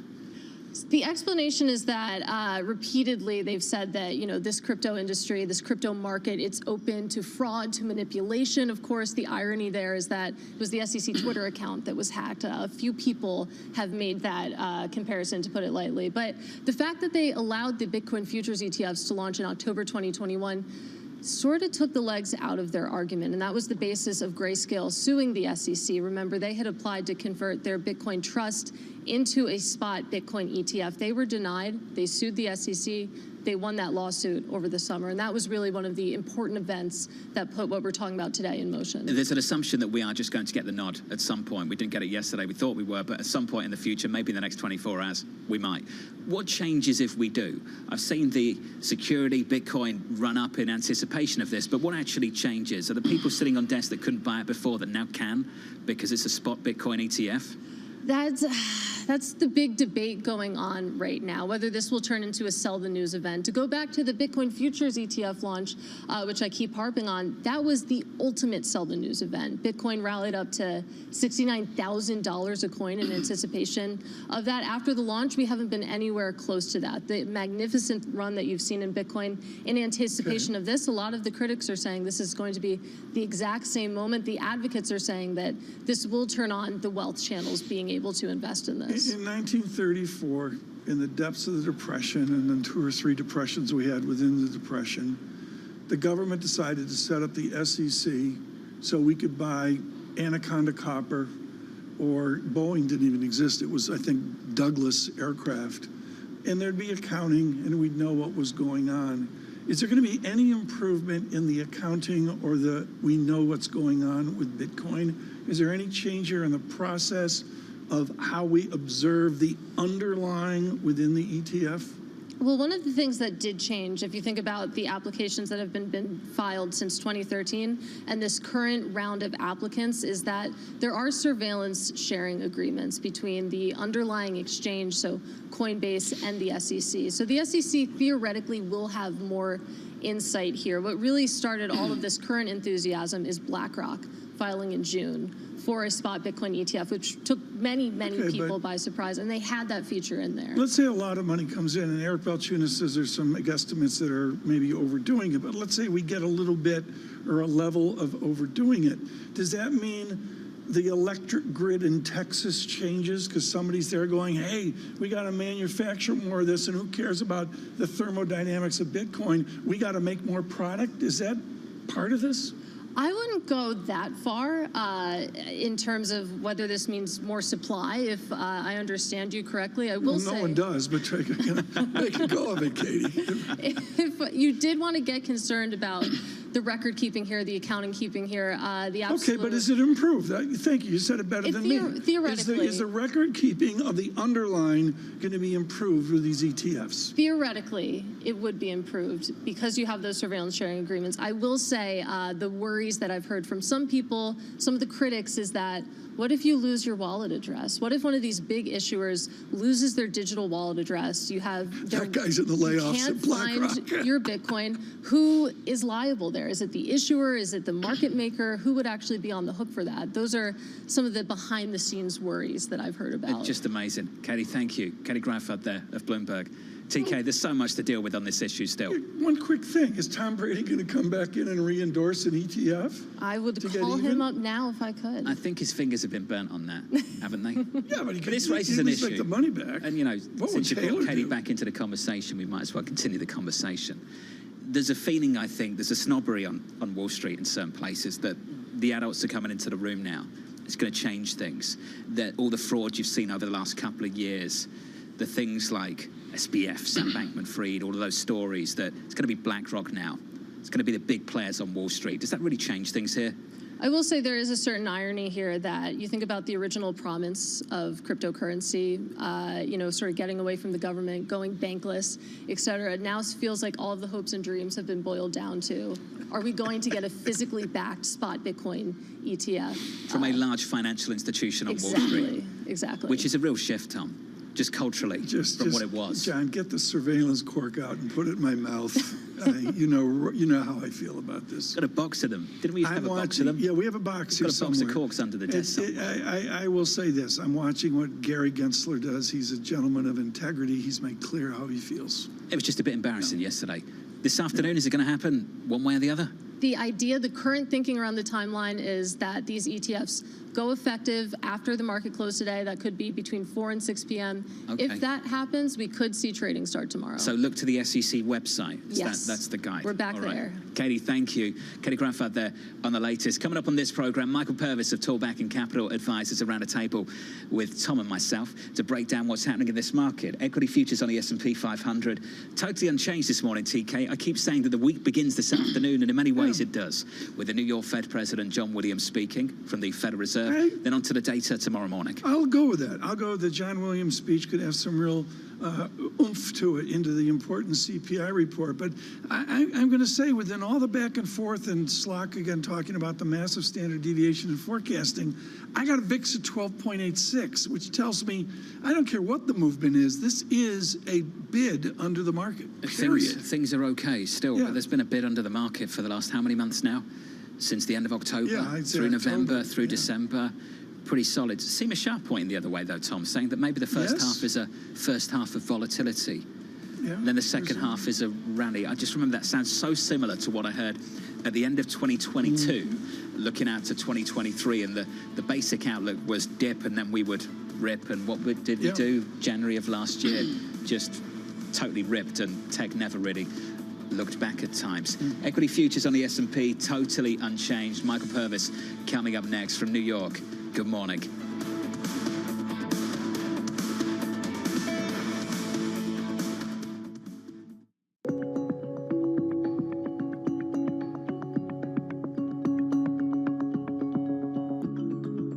I'd like to kick off with a very simple question. Has the whole Brexit process been messier, less messy, or as messy as you expected way back in 2016? Was it as messy as we thought it would be? Probably was, and I tell you why, because of the fundamental mismatch between, if you like, rational policy in the UK and what was, in a sense, performative ideology in the UK. And I think that was the problem. We could have had the deal, the so-called Windsor deal, several years ago, but the Johnson government simply did not want a deal on those terms. But I think for the short to medium term, the next 3 to 5 years, the Brexit will be net negative on the UK economy, no question about it. What happens over the longer term depends on what the British establishment or the future UK governments do. One, I do think ultimately they will finish up in the next 10 or 15 years putting some kind of, I call it a trade deal with Europe similar to Norway or Switzerland. I disagree with Declan. I think they will pay into a European budget. I think they will have no choice. It is too big. The fundamental strength of the single market is something that is too attractive for the UK economy to be excluded from. Maybe the messier part is yet to come. Bloomberg has enhanced search on the terminal to deliver what you need when you need it. Now, you can simply type phrases in everyday English in the command line. Compare financials. Find people. Analyze markets. You can enter phrases or ask questions. What do you want to know today? Ask a question or visit SearchGo to find answers now. I think this will probably go down in history as one of, if not the largest financial crimes ever. I cannot imagine a scenario where $8 billion just disappears. Bankman-Fried has pled not guilty to multiple fraud charges. Sam was just too important in the crypto community. When someone says, I'm going to give $1 billion in the next 2 years, like that catches everybody's attention. As time went on, their ideas got weirder and weirder. I don't think he even had almost a conception at some point that it was wrong or right. I think he just had the mentality that he has to win. This committee will not stop until we uncover the full truth behind the collapse of FTX. So, Mark. Are you in? I'm in. I'm in. We're in. Will this be the last of its kind? No. This is the nature of capitalism. Get over it. From the world of politics to the world of business. Every weekday at 5 p.m. Eastern Time, hosts Anne-Marie Hordern and Joe Matthew alongside Kaylee Lines deliver news, insight, and analysis live from Bloomberg's Washington headquarters. Get the latest from and about politics' biggest power players at the end of every trading day. Balance of Power, every weekday at 5 p.m. Eastern Time, only on Bloomberg. Context changes everything. I think that it's hard to put your head around any narrative. Let's just be honest. We've had sort of a shift in, are we in some sort of stagflation fears moment? People were talking about that all day yesterday.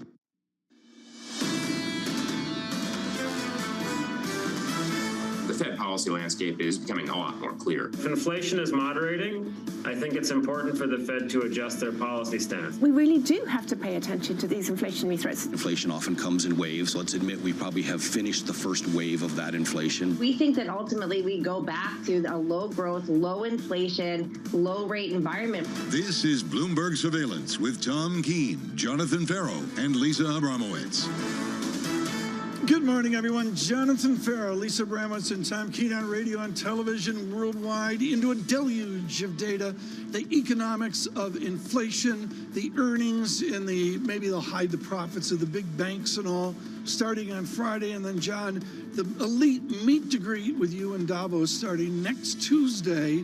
And there'll be a lot of discussions wrapped around now what? The U.S. economy. Where to start, Tom? Let's start with the conflicting data, and I think it's been a story now for a while. You can pick up on the soft data, ISM manufacturing, negative for the last 12-plus months, going all the way back to October 2022, I think. ISM services, pretty awful last week. And then TK, things like jobless claims, headline payrolls, all looking decent. Then confidence numbers starting to pick up. Small business, consumer, all of this conflicting stuff, Tom, and you've got to make a call. And that's what makes 2024 quite difficult, in my opinion. The forecasting errors there. We have a spectacular guest coming up with a few years of experience. Michael Purvis, a tall bank in Capital, really focused on nominal GDP, John, and the good things of Goldilocks that's out there. Are we going to get Goldilocks from James Dimon? I think he's going to underplay it. My guess is, I'm guessing it's really not all that bad. It's been great for the stock. Construction site on Park Avenue. It's been great for the stock at JP Morgan relative to everybody else. Bank of America's been a struggle, but this whole universe in banking turned around after late October. You saw that peak in a 2-year, a 10-year bond market turns, the whole banking sector did. So, Tom, we can talk about that later in the week. How dependent are these bank stocks on what happens in this treasury market through the year ahead? Yellen speaking up at Boston, Roxbury Community College. There'll be some headlines out. They got to get lower cost to consumers in that. You know what nobody's talking about at the Yellen speech? QT, which directly goes into the banking dynamic, John, away from JP Morgan and Bank of America, all the other banks, commercial real estate, and the challenges of the loan dynamic and the wall of cash. This is about policy sequencing. What comes first?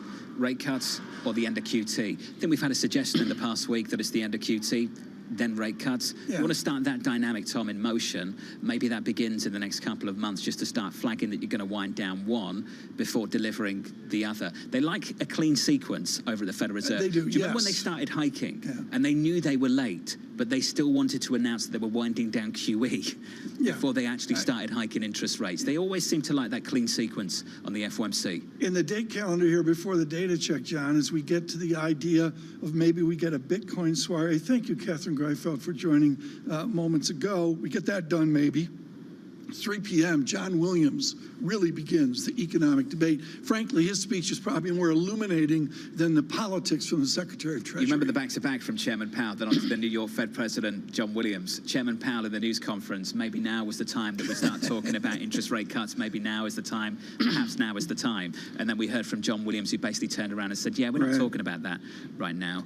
I wonder what we get from John Williams later this afternoon. Real rate differential. I'm going to start with this, John. Seema Shah on from Principal, and she said real rate stays where it is pretty much, plus or minus a little bit. And you push that against the shock of what we heard from Priya Mishra of JP Morgan, who sees a substantial decrease in the inflation-adjusted 10-year yield. Let's get to the scores. We heard from Priya Mishra last week that the 10-year at 4% is a buy, and the 10-year at 4% is basically where we've stayed over the last several days. 399.62, yield lower by, let's call it 2 basis points. In the FX market, things have been snoozy. TK says look out for Lagarde. Next week, the ECB president will speak a few times in Davos, Switzerland at the World Economic Forum. The euro is stronger at 109.44. The data is anything but strong in Europe at the moment. In the equity market, Tom, totally unchanged, but plenty of catalysts for change through the week ahead. He is far too cut and chiseled to be one of the old guard. Michael Purvis is with Tallback and Capital Advisors, but goes back a few years to a small shop called SG Warburg. And I put him in a group with Ed Hyman of Evercore ISI out with their outlook this morning, and also Dr. Yardeni of Yale and Yardeni's optimism on the market. They have been here before. Michael Purvis, thank you so much for joining Surveillance. I'm going to cut to the chase, which is, what's your advice to the kids buffeted by all of social media and finance, buffeted by shows like this, where you're just saying, look, it's attractive out there, get on board? Yeah, look, I think we just came out of a fantastic and kind of shocking rally, up the S&P 500 up 24% last year. We are going to have some indigestion from that. One of the statistics I think is interesting is that 14% of that 24% last year came from November and December.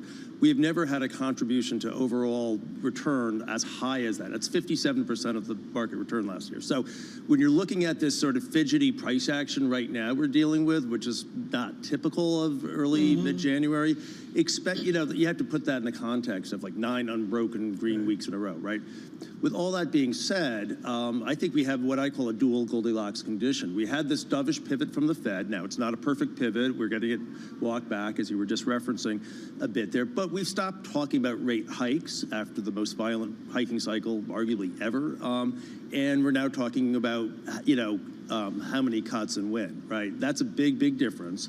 That puts the condition of sort of what I call Wall Street Goldilocks, right, there. But at the same time, we have what I call Main Street Goldilocks, right? We have a worker consumer who's in really pretty good shape. Is it perfect? No. But yeah, we'll find out more tomorrow morning about food prices and so forth, right? But to have it's the duality and the concurrence of those two Goldilocks conditions, it's very rare for the market. You go right to where I am. I think of Michael Dardajan at Roth MKM as well. You do a nominal GDP analysis. How will that affect down to earnings season to begin with at the top of the income statement and revenue growth? Do we underestimate what revenue growth could be? Well, that comes down to, you know, your GDP call. I think Bloomberg consensus around 2.2 or so for the year right now.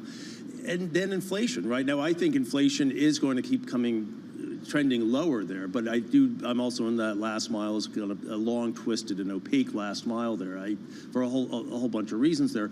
But can you paint a picture of 4.5–5% nominal GDP this year, balance between inflation and growth with a much healthier balance than we've had in the last couple of years? Absolutely. And I think the thing you have to keep in mind, and this gets back into the rotation discussion, is that it is a downshift from the year of 2023 and a downshift from the year before that, right?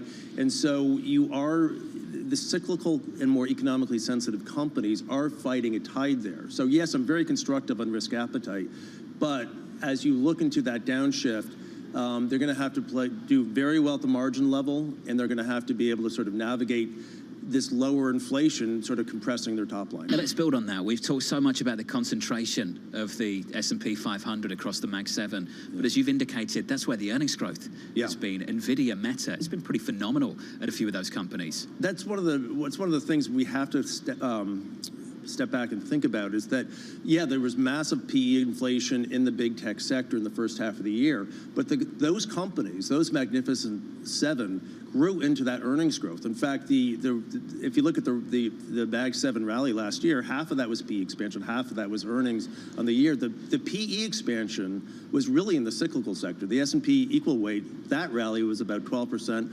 On the year, that was almost entirely PE expansion there, right? And earnings just didn't really perform in the cyclicals last year. They held together, but they didn't accelerate. So you're asking the market to go rah-rah cyclicals right now when they haven't demonstrated earnings acceleration, and we're facing a lower nominal GDP picture in 2024 than we were before. So I don't think it's a matter of, I wouldn't be short cyclicals, certainly tactically right now, but I think the Magnificent Seven, bottoms-up consensus per Bloomberg is 20% year-over-year earnings growth. That's pretty impressive. Give that a haircut.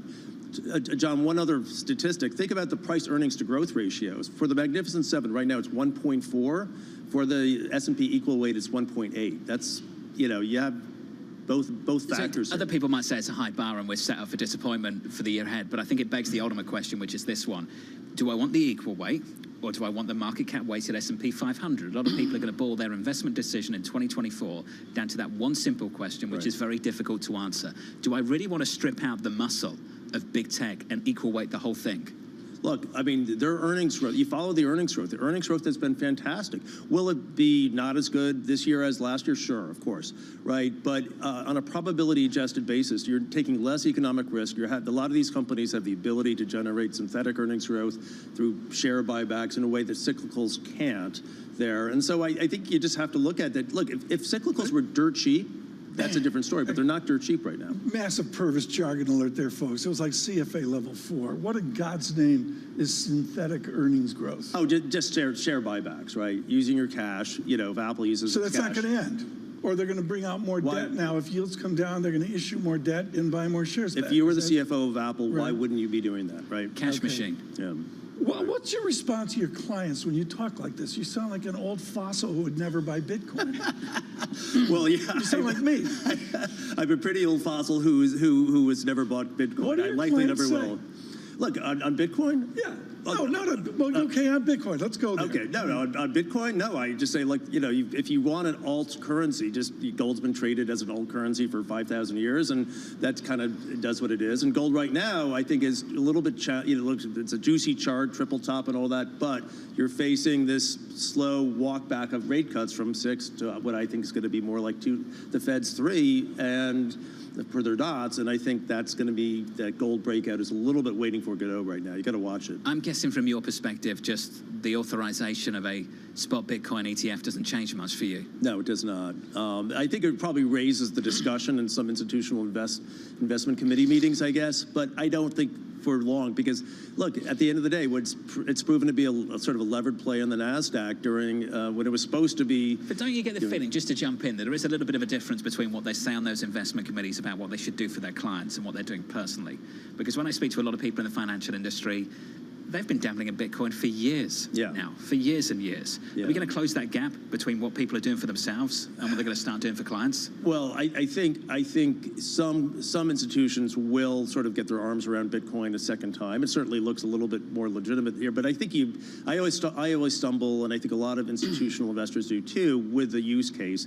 What is it really sort of doing for your portfolio? That's what William Cohan said in the FT over the weekend. Bill Cohen was blistering.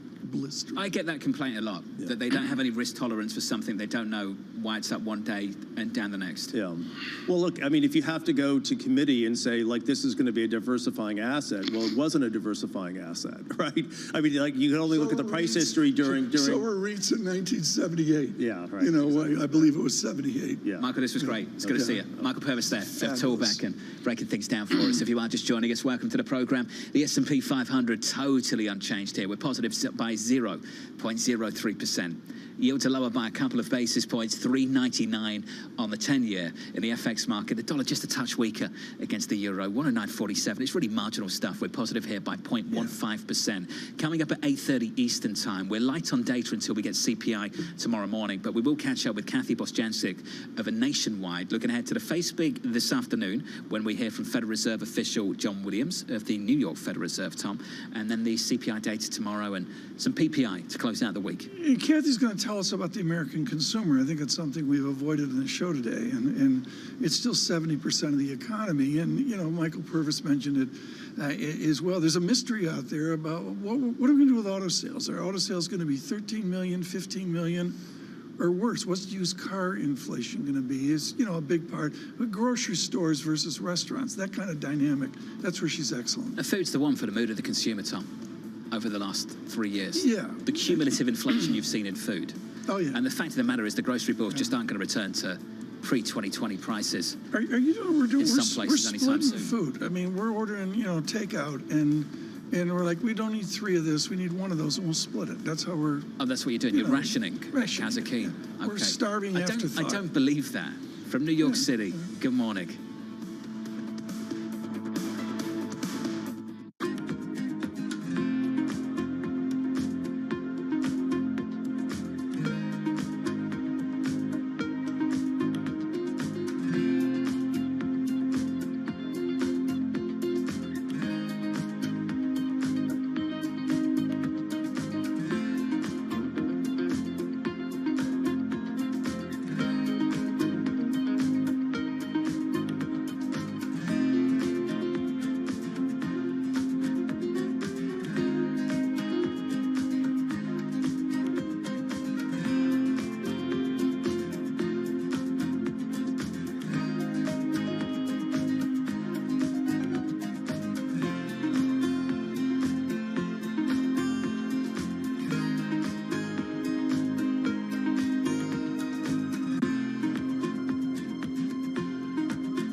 London, in Sydney, from Washington, in Tokyo. 9 a.m. in Beijing and Shanghai. Good morning, everyone. Have a great evening. Here's what I'm watching. You do not want to miss this story. Is there the kind of upside?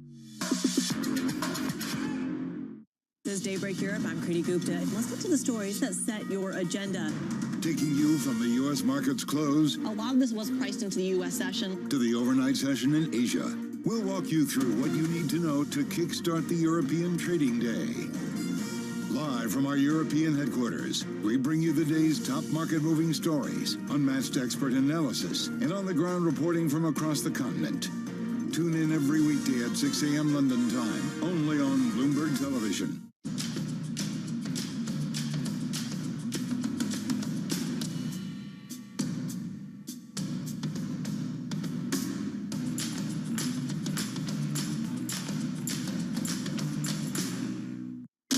The 2024 nominating contests are here, and the candidates are making their cases to voters in Iowa ahead of the caucuses. Bloomberg is live in the ground, bringing you the fastest news, Trump is leading by a long shot. insightful interviews, And at the end of the day, that's what the American people want. and the most informative analysis about what it all means for November's presidential election.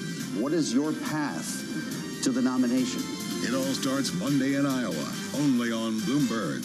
Context changes everything.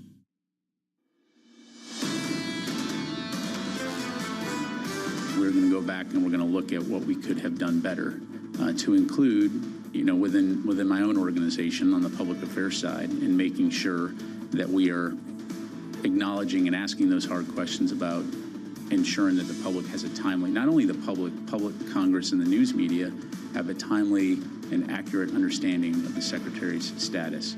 We certainly didn't have that over the last week. We have some of it now. That was Major General Pat Ryder, Pentagon spokesperson, addressing Defense Secretary Lloyd Austin's sudden disappearance and hospitalization, now learning that it was due to complications from surgery for prostate cancer. More on that down in Washington in just a second. Let's just turn to the scores, the price action briefly. Just to give you a feel of things, if you are just tuning in, welcome. Equities totally unchanged on the S&P 500, Tom. We're going nowhere in the equity market. Yields are a little bit lower. We're down to 398.86 on a 10-year. The center point tendency on Bitcoin at 45,000. Maybe we'll hear on that, but I agree with you, John. John Williams this afternoon, the president of the New York Fed. Maybe that gets us started with a few choice headlines into inflation and our guesstimate of where we're heading on rates tomorrow. So 3 p.m. this afternoon, into the close. 3 p.m. for John Williams. Bostic will have team coverage. 3 p.m. for John Williams, 8:30 a.m. tomorrow morning for CPI. They're your next stops. They're the next stops, but as you say, it's quiet out there. The one thing I've gone through, we haven't talked about this yet today, is Swiss franc just hasn't broken through to new, stronger Swiss franc. Jane Foley, I thought was brilliant yesterday from Rabobank. No one's talking about this. I know. And just as one indicator, and it's a euro indicator, I get that, and there's like crazy stuff like Hungarian mortgages with Zurich and all that. Forget about that. It's just a general litmus test of where we're going, and we haven't broken through. Maybe we'll break through as you slide through Zurich at the Grand Hyatt I keep Hotel. going back to this, Tom. You and I talked about this. Euro Swiss, when they ripped away that 120 floor that was established in late 2011, September 2011, I believe, when they ripped that away in early 2015, you saw this aggressive move in the Swissy. Strong, strong, strong, strong, strong. We're below those levels on that currency pair, Tom. That is real Swiss strength that this central bank was fighting against materially for years upon years. And now, TK, here it is. Let's take 30 seconds on this. It's important. You and Lisa are going to go to Davos with Anne-Marie Horton, and it's going to be America, America, America. I would suggest right now the broader debate in Happy Valley is whether Europe, particularly with the Germanic decline that we've seen, you wonder if it's going to be Davos Europe this year versus the usual, you know, Asian and China and all that. So look, Tom, there's a lot of themes to get into, but you've mentioned Europe, so let's talk about it. So it's the breakdown of the German model of the last 10, 20 years. You get secure in international security now. Tom is under question again, given who might be in the White House at the end of the year. So I would suggest there are a certain group, we can call them the establishment. Some people might call them the liberal elite, that gather in Davos at the World Economic Forum every single year, Tom. I think there's going to be some real anxiety in Europe about what comes next out of the United States at the end of this year. Terrific coverage on that, and you'll see that next week in Davos, Switzerland. Right now, and to digress into this, there is something different in America about one hospital. It is Walter Reed Hospital, a hospital of joy and sadness. I think of the spirit of Ronald and Nancy Reagan in 1985.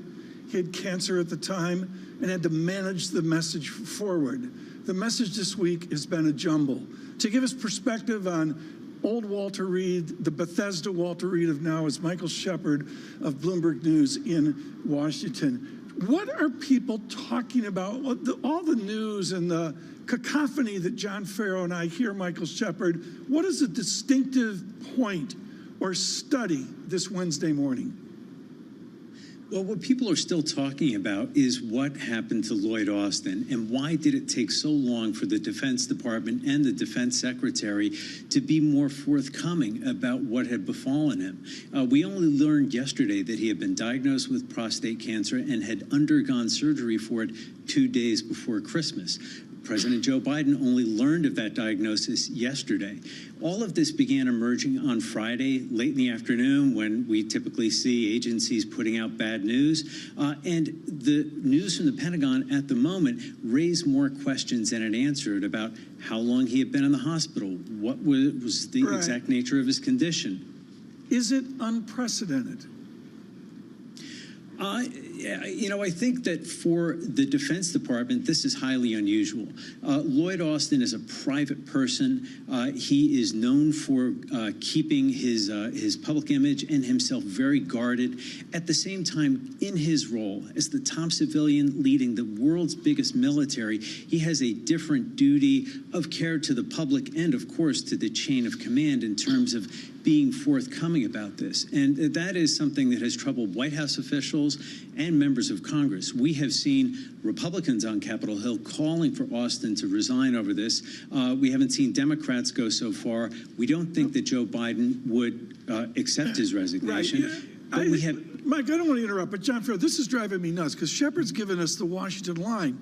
The guy has prostate cancer. The debate changed yesterday. You think there was a discussion here, which Michael's leading on beautifully, but I would suggest the debate radically changed with the announcement of prostate cancer yesterday. Well, I think it's highly sensitive given the nature of the disease and the medical issue, Tom. Right. But when it comes to pure protocols, which is Michael is talking about, I think not much has changed, Tom. We're talking about a very, very delicate time for the United States and international security. Right. And Michael, given the news we've heard this morning, that Houthi rebels have launched one of the most complex attacks in the Red Sea to date, begs the question, Michael, who's running the government? Who's running this? Well, through this whole situation, the White House and the Defense Department have insisted that there is no change to U.S. readiness because of Lloyd Austin's absence from the Defense Department. They insist that he has been able to carry out the duties he has needed to, even while he has been interned more recently at Walter Reed. He is still there, by the way, but he has been taking calls. Of course, it is hard for him to travel and to do other parts of his job. He has delegated some of that in the past week to his number two, Kathleen Hicks. But again, it does raise questions about who is in charge. Typically, the president goes through his national security advisor in dealing with Austin and the rest of the national security establishment. So it's not unusual for Biden not to be speaking with Austin every day. But if he were to be absent, you would think that the defense chief would at least alert the president, hey, I'm going to be out for a few days. Here is why, and here is who will be taking over. And the White House has insisted now on having that kind of notification, not only from DOD, but as well from the rest of his cabinet secretaries as well. Michael, let's finish on this. Later on this evening, plenty of programming. Take your pick. CNN, you can watch Ron DeSantis versus Nikki Haley. At the same time on Fox News, you can watch maybe the former president, Donald Trump. Michael, what are you focused on later on today? Well, for me, it'll be a split screen moment. Honestly, we have to, watch all the candidates very carefully. For DeSantis and Nikki Haley tonight is a moment, their last chance to take each other on head to head and make that argument to voters that they are a better alternative to Donald Trump, who right now is leading in Iowa by 30 points or more, depending on the polls that you're looking at. Michael Shepard. Michael, thank you, sir. Appreciate it, Mike. The update down in Washington. Split screen this afternoon, TK, this evening. That's the way they roll in Washington. You and I, we're not capable of doing that. But, AMH sometimes has three. She's got the boxes. And the smartphone up or the tablet, you watch one, and then you have, the TV up for the other. 6 different networks and see what everybody's got a few more months of this, haven't we? Well, a few more months. It's barely started. I mean, it's starting here on Monday with the Iowa caucus and the New Hampshire primary and onward and forward. I will say, percolating here within the finance that we do is always the importance of Super Tuesday. I think it's still Super, March 5th, I believe. Do the likes of Nikki Haley and Ron DeSantis make it that far? Is someone out by? Yeah, I think the focus there within the split screen of our good Mike Shepard is on DeSantis. And Chris Christie as well. I would say so. Chris Christie, at the moment, Tom, not even a thought. Yeah. Not even a second. Yeah. Spent thinking about him this morning with regards to this race. Yeah. Coming up, Kathy Bosjancic of Nationwide on CPI data, about 24 hours and 4 minutes away.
tag on the product may read Made in the USA, but the sign on the CEO's door often says Made in India. Alphabet's Sundar Pichai, Microsoft's Satya Nadella, IBM's Arvind Krishna, Micron Technology's Sanjay Mehrotra, and that's just the start. Add in the chief executives of Adobe, Deloitte, Gap, VMware, and that doesn't count Indians running companies all over the world. Why have so many Indians risen to the top? Vinod Khosla points to India's incredibly competitive education system. If you can survive the pressure it takes to get into one of the Indian institutes of technology, it gives you confidence to handle American universities and later the business world. Meanwhile, the belief in India's ability to produce so many tech wizards is reinforced every year. Indians make up about 3/4 of the immigrants receiving coveted H-1B visas for the U.S., and it's a safe bet that some of them will eventually find their way to the C-suite.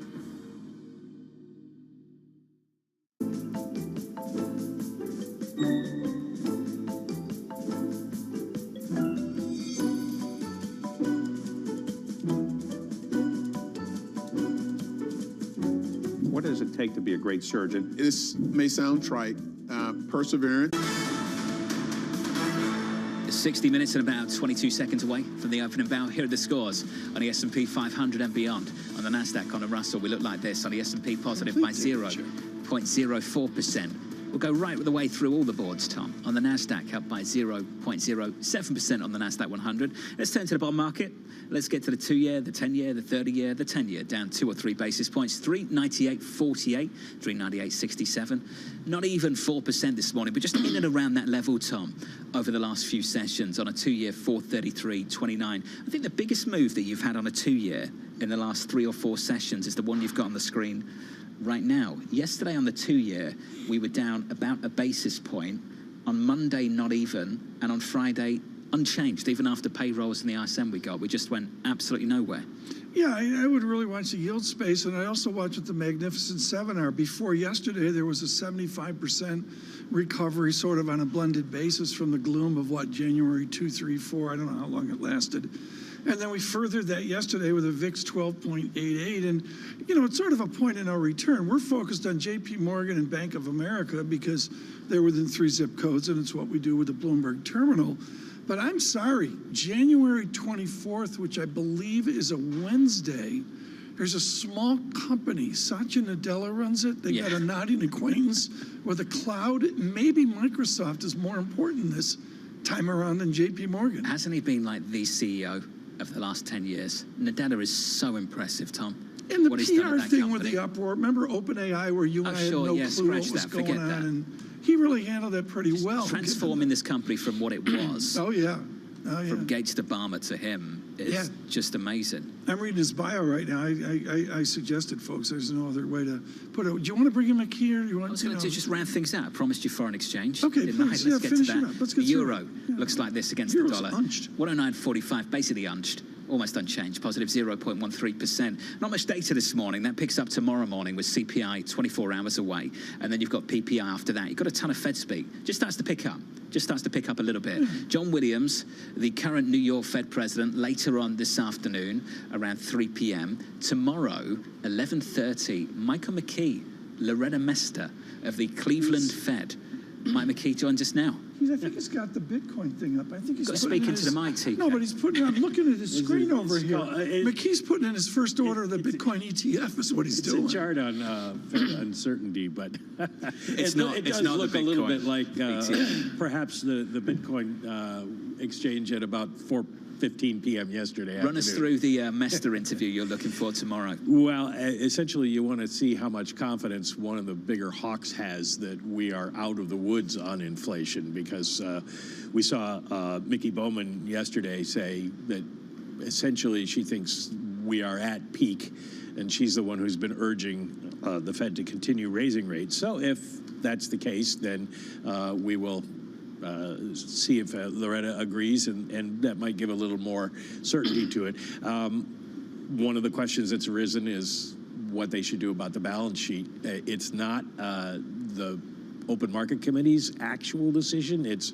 the board, but because the board's in charge of that, but they will weigh in on it. So we'll see what it looks like from there. And what I got somebody sent me a question the other day, which I think is very important, and that is, what do you think is driving inflation now? Do we think it's going to keep coming down? How confident are you that it will come down? And so, what's the inflation dynamic these days? In the last 24 hours on LinkedIn, somebody had put out Howard Marks' annual letter and Ken Rogoff with a blistering op-ed in Project Syndicate, both suggesting we're set up for a higher rate regime. I think that gives more importance from Howard Marks and Professor Rogoff of Harvard of what we're going to hear from John Williams this afternoon. Is John Williams going to do a rote speech, or is he going to address again his R-starred call that we get back to a lower rate regime? Probably, I don't want to call it a rote speech, but it's an economic outlook, so I don't think he's going to be talking long-term. I think he's going to be talking shorter-term. And there's no question at the Fed, even with John Williams, that you're going to have a higher rate regime than we did. We're not going back to zero. The issue is, where do we go down to? And that brings in the R-star issue for John Williams, but I don't think he's going to go there yet, because we're still a long way from rate cuts, let alone getting down to a so-called neutral level, whatever that is. You raised a really important question, which is what is driving inflation currently? And I think we also have to ask another. How much of the hiking that we've seen over the last 18 months has contributed to the disinflation we've seen over the last several months? Can we put our finger on that with ease? We can't, and people are trying to do that. And it's hard to parse it out, because a lot of it is the supply chains. And most economists are coming around to that argument, that it's been supply chains normalizing that have brought down inflation. And then things like oil prices coming down because demand has fallen off. Now, is it demand in the United States caused by the Fed, or is it demand in China because their economy is very weak right now? Those are hard things to parse out. And so the Fed is going to take credit, and they need the credit for their credibility, so let them take it. It's like the old thing about, doesn't matter as long as who gets the credit, as long as you have a success. So they got a lot of the blame as well. They got a lot of the blame. It's like being the president of the United States. True. You have very little to do with the economy's day-to-day movements, but you get all the blame and very occasionally the credit. Well, at least you try and take it. Mike McKee, thank you, sir. Look out for Mike McKee's interview with Loretta Mester of the Cleveland Fed tomorrow morning, 11:30 Eastern Time. Later on today, the Fed Speak picking up with John Williams, TK, of the New York Fed at 3:15. And before that, Michael McKee with his Bitcoin ETF order. If they ever get the damn thing open, we will have to see. Right now, to further the discussion on the American economy, Kathleen Bostjancic joins us, Chief Economist, Nationwide Mutual Insurance. Kathy, what's the state of the consumer? Good morning, Tom and John. Happy to be with you. Well, the consumer's been really resilient, and that's really reflective of the labor market continued to be quite strong. We've got employment growth that continues to kind of outpace the monthly estimates, and wage growth continues to be buoyant. So, put that together, you still have, income wherewithal for the consumer to keep spending. Now, it's not going to be the buoyant spending that we had in the past. Much of the, if not all of the pandemic-related savings has been run down. But, until we see a slowdown in labor market, the consumer can continue to run here. The character of our wage growth as compared to a declining inflation is something the optimists speak of. Is it normal? Is it a normal dynamic now? Or do you put an asterisk around what that means? It's getting more normalized. I mean, wage growth, if you look at the average hourly earnings numbers running 4.1, you would probably in a more normal time see that around 3.5. So you're seeing wage growth still a bit, buoyant there. But inflation is not back to 2% yet either. So I think in the mix, what you're seeing is real wage growth that is steady. It's not stellar, but it's not negative either. So, that helps to, kind of keep the consumer buoyant. But we do think there's some slowing underneath the headline employment numbers. And I do think we are going to see, the question is, do we see just a soft patch in growth in the middle part of the year, or do we get a mild recession? We're still thinking that mild recession is possible, but certainly recognize that the data have come in stronger than expected, and that could continue. Kathy, how would you expect John Williams, the New York Fed president, to address some of those issues this afternoon? Yeah, very much looking forward to his comments. and to put into perspective, like they kind of were talking about rate cuts. Well, not really, but, and the minutes helped us out a little bit there. But I do think they're at an interesting time now. I mean, in a way, it's better than they thought, right? But it's still complicated. It's better because inflation has come down much quicker than they thought. The labor market's been more resilient. But now the idea is, well, it's not just about lowering inflation, but can we stabilize the economy to avoid, a harder landing? So I'm very interested to see how he kind of threads that. I think one message he'll probably deliver is the bond market's still a little too optimistic in the start of the timing of rate cuts. But to be honest, we're looking for May, June, markets sort of pricing in high odds of March. Not all that different. The fact is the Fed's going to be cutting rates this year unless something on inflation starts to turn around in a very ugly way. Well, Kathy, not all rate cuts are created equally. And I think that on the surface, it's almost contradictory to talk about maintaining a restrictive stance and entertain these surgical rate cuts at the same time with a focus on real yields. Do you think they can entertain both ideas simultaneously and communicate effectively and clearly? Well, communication has not been their, the top bright spot here, really, to be honest.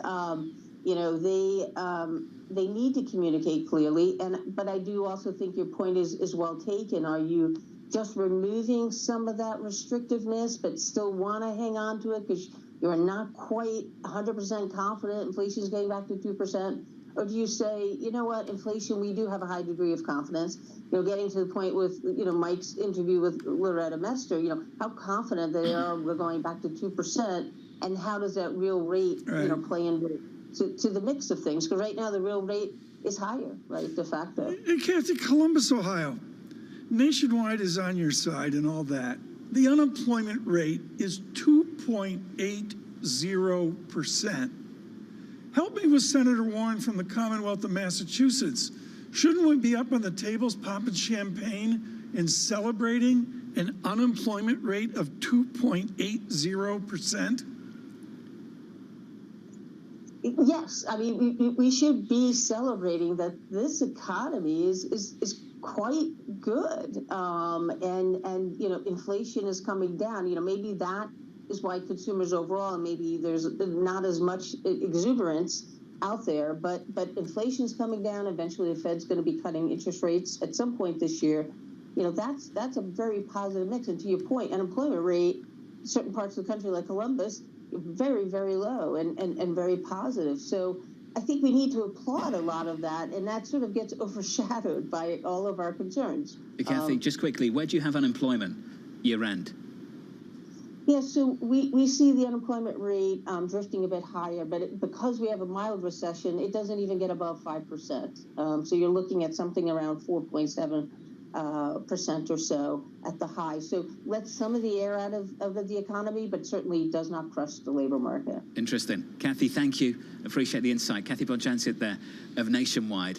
Looking, Tom, for an inflation rate to carry on coming in, potentially, for the economy, even if it dips into recession, to only see an unemployment rate that goes into the high fours. The Federal Reserve's got unemployment at something like 4.1% year-end this year. Yeah, there's some real interesting dynamics here, and it's way more complex than just the simplicity we toss around. But yeah, it's an arch issue here of a fully employed America, and yet you read about the challenges out there. For example, just as one, the number of people getting jobs full-time versus part-time, and the part-timeism of people with 2 or 3 jobs. Yep. If you are just joining us, welcome to the program. Equity futures on the S&P 500, almost totally unchanged, just slightly negative in the last 5 or 10 minutes. We're down by 0.02%. Yields are lower by 2 basis points, 399.24 in the commodity market, $73.17 on WTI. Even with those difficulties, Tom, in the Red Sea that we've been talking about all morning. Yeah, I think this is something we've underplayed. I've been remiss on that. But the Red Sea, I'm going to say it's heated up. When you have 18 things coming at a ship, that's not 2 things. It's not one thing. This is like a concerted effort, and you you just have to wonder when there's going to be a response. Well, there was a response, wasn't there? I think all of America's waiting. We were talking to Mike Shepard about this about 20 minutes ago.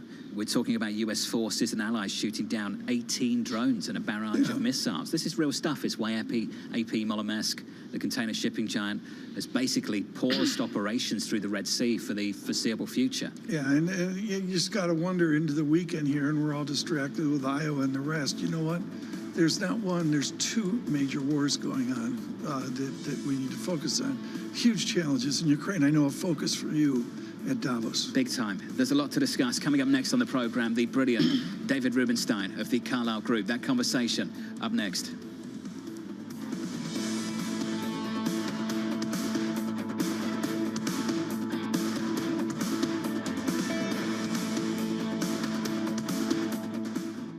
Today's CFOs are reshaping the C-suite. Bloomberg's chief future officer shines a spotlight on these dynamic leaders. Today's CFO has to be much, much more than a bookkeeper. One of the most important things is looking around the corner. We have to let go of the traditional legacy department store. Their impact goes far beyond the balance sheet. And on Chief Future Officer, they focus on much more than just revenues and margins. You also have to be credible business leaders in order to really impact the business and steer the direction. We are like biologists. We need to deeply understand the financial DNA of a company. People just come with a playbook and say, okay, we're going to roll that. Don't do that. Think longer term. It's an amazing time to be in this role. It's a lot more than the profit today. It's building the future of tomorrow. Get passion, perspective, and more from the chief future officers of some of the world's most influential companies. A new episode every month, only on Bloomberg.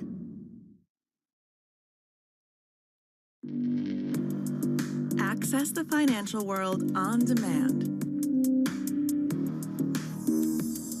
Hear from leading economists, policymakers, and industry experts via live and on-demand webinars, only from Bloomberg.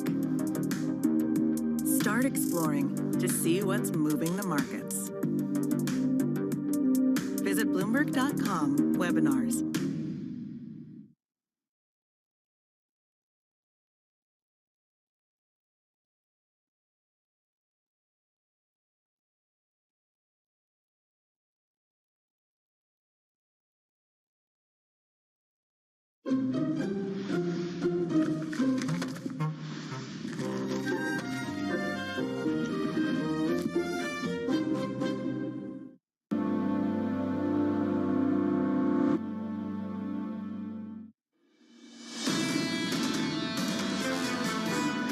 As the new GLP-1 inhibitors, which are these drugs that really affect how we feel about being full, become further advanced, I think it's going to be an overall sea change for American healthcare. I think the global impact is one to actually reduce our overall health burden, including cancer. This is a massive story. That was Dr. Salwin Vickers there of Memorial Sloan Kettering, the president and CEO, speaking with the brilliant David Rubenstein. You can watch more of the interview tonight on the David Rubenstein Show, peer-to-peer conversations at 9 p.m. in New York. You just get the feeling, Tom, we're only scratching the surface around that story, what these drugs can be used for and how they might transform the American economy. You've been on top of this, John. I was like, yeah, okay, shits and giggles and all the rest. But the answer is this has become a real story, not only for the companies that are leading the way, including Eli Lilly, but it just keeps growing. And my only question is, within the research, is somebody telling me there's not a downside to this? And I don't believe I've seen a downside to this yet,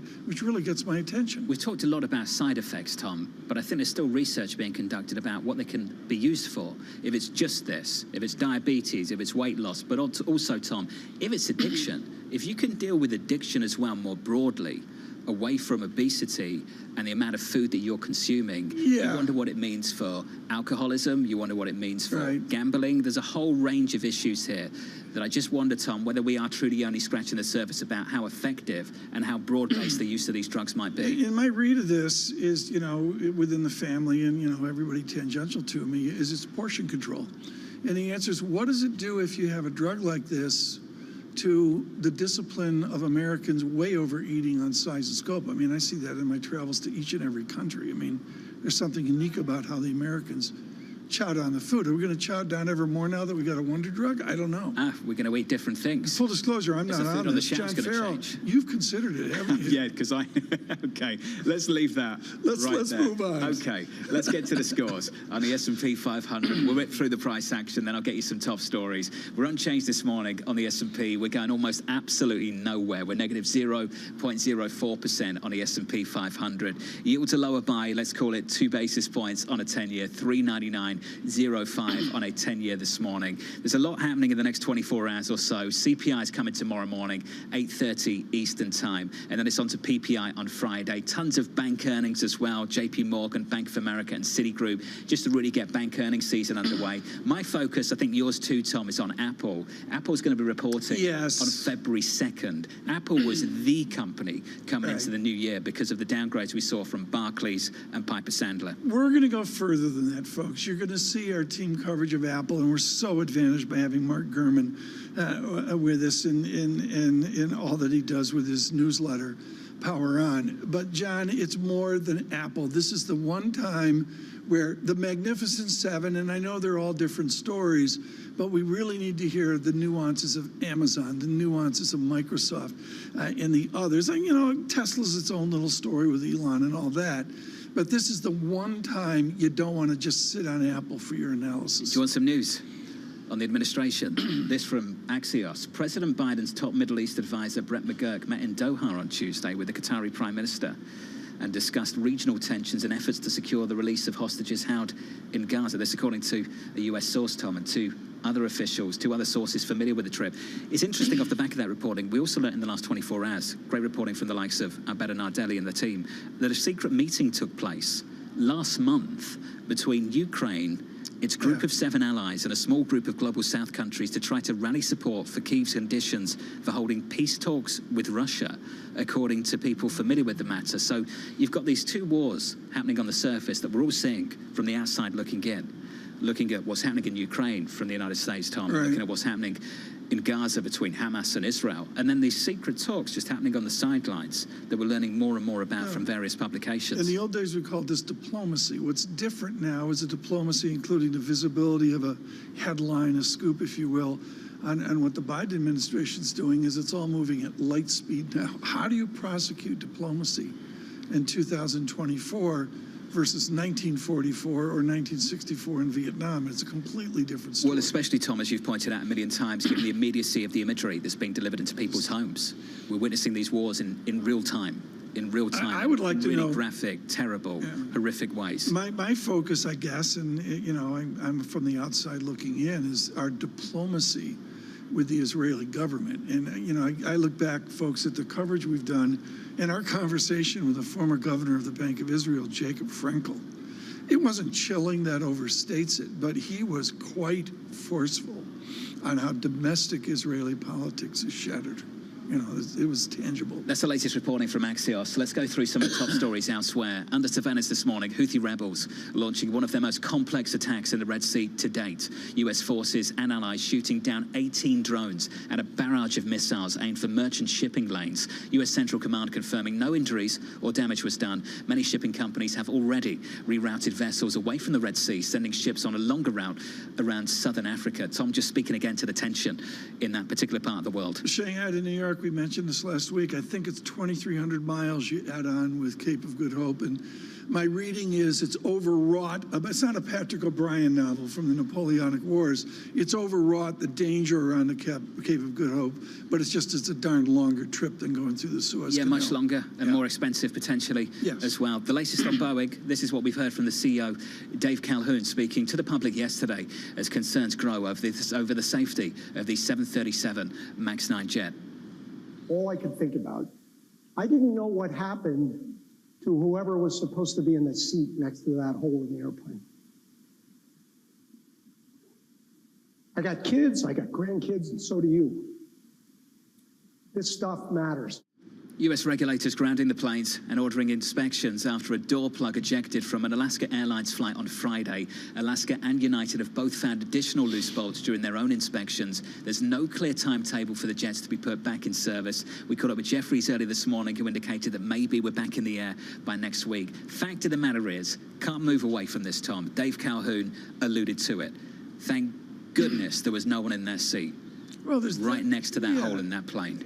Yes, but beyond that, will there be a next time? And the news is not encouraging. To me, the single tip point was when United said, hey, you know what? We looked at some planes and we've got bolt or fastener or rivet problems as well. And that's when it shifted from, is this one isolated plane or not? And not reign supreme within our uncertainty this morning. What does it mean for the business? You heard what Jeffrey said earlier. So we had Michael O'Leary sitting in that chair from Ryanair, complaining, Tom, about the delays to deliveries from Boeing. And there is a real chance, a possibility, given that we don't know what's going to happen here, that you could see further delays to those deliveries. And the response you get from analysts, including from Jeffries, is that ultimately you're unlikely to see cancellations of orders. That order book, Tom, not the problem. For a long time, the problem has been deliveries and ramping up production, because the order block is absolutely delays to those deliveries. And the response you get from analysts, including from Jeffries, is that ultimately you're unlikely to see cancellations of orders. That order book, Tom, not the problem. For a long time, the problem has been deliveries and ramping up production, because the order block is absolutely packed. The common theme here from experts like Brooke Sutherland and Sheila over at Jeffries is simple. This is about COVID and a diminished labor force quality. And frankly, John, you're hearing that in a lot of other industries as well. I look at team surveillance, and there's no question we're diminished off of COVID. Final story for us. BlackRock cutting jobs, Tom. Let's finish there. Yeah. Cutting 600 jobs, or 3% of staff, citing rapid changes in asset management. The CEO, Larry Fink, with some pretty emphatic things to say, writing in a memo, quote, "We see our industry changing faster than at any time since the founding of BlackRock. Executives saying ETFs are becoming the preference for both index and active management strategies. The firm's still expecting to have a larger staff by the end of the year, despite these cuts." But Tom, I think you said it, and I said it earlier on in the program, you nailed it. You were looking to financial services and the potential for cuts to start to come through. There's one set of cuts. Asset management specifically. Are we going to hear more about that as we close out the week? And it's an opportunity, and the answer is at the percentage point, where is it an opportunity? And people expert in this, Sri Natarajan and others, would say 2, 3, 4% cuts, maybe like this BlackRock one, is an opportunity that you rehire in places where you need people. Maybe it's ETFs and Bitcoin. But the answer is the moment you get out over a 4% cut, you're talking tangible. And with BlackRock, it's the cuts now and the cuts earlier in the year sum up to a pretty large number. The bank earnings still to come this Friday morning, still to come on Bloomberg TV and Bloomberg Radio. Packed schedule, don't miss this, 1 p.m. Eastern Time. Kathy Wood of ARK Investment. Wonderful. I imagine there's going to be a question or 2 or 3 or 4 or 5 or 6 or 7 or 8, Tom. Or 9 or 10 or 11 for that matter, on the Bitcoin spot ETF. We spoke to her in London, and, you know, we really handed it to her, and she was very good about justifying her track record. Are you going to be glued to the Bloomberg terminal later on this afternoon to see whether this plays out or not? My people are got me in some orders, you know. It's like, you know. Is that interrupting the nap? Well, I don't know. I make a decision. Do I put it in the 201k, or do I just go, you know, taxable? Stay in cash, take case. It served you well. It served you well. I'm looking to buy my first share of Apple. From New York City this morning, good morning.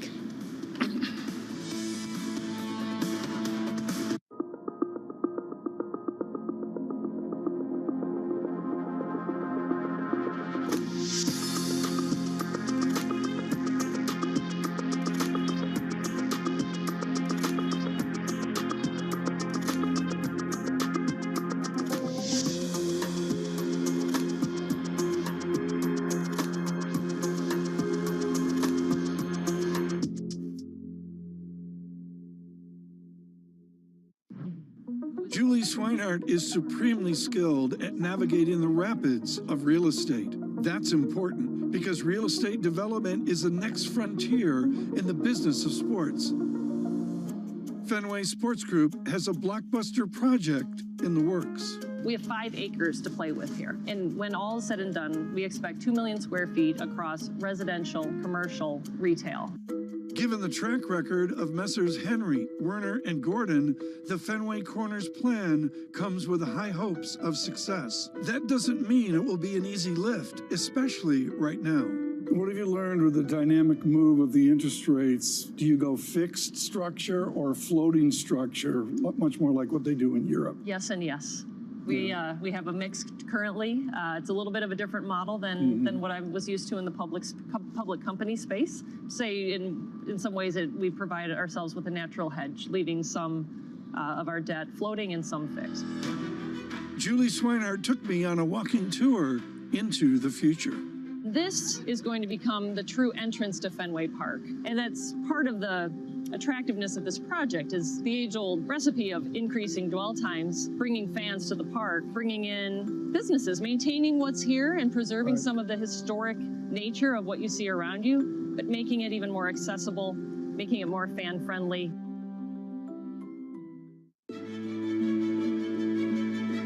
What do you worry most about your economy in Greece? When you look at tourism, it's booming, but it also means some of the islands are overcrowded. Exactly. Is there something that you can do about that? Thank you for asking this question, because I want to make sure that, in 5 years from now, we will not have sacrificed, the beauty of our sort of natural environment at the interest of a very rapid growth. So that's why I'm really focusing on sustainable growth. That's why I will always push for quality over quantity.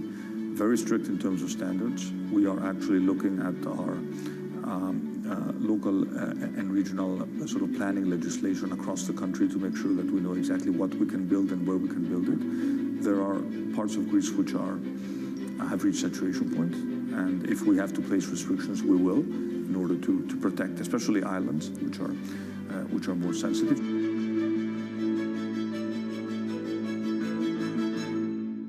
Why do the biggest names in business choose Bloomberg? That is a great question. It's a great question. Great question. Great question. Best question I get all night. Bloomberg, top experts, great questions.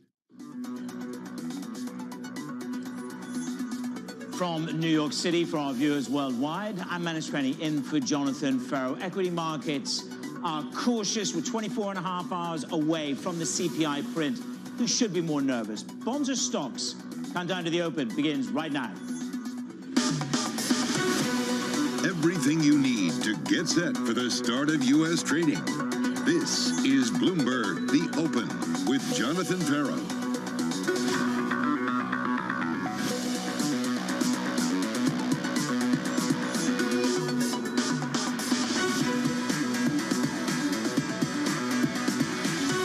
Coming up in the show, futures hold ahead of tomorrow's crucial inflation data.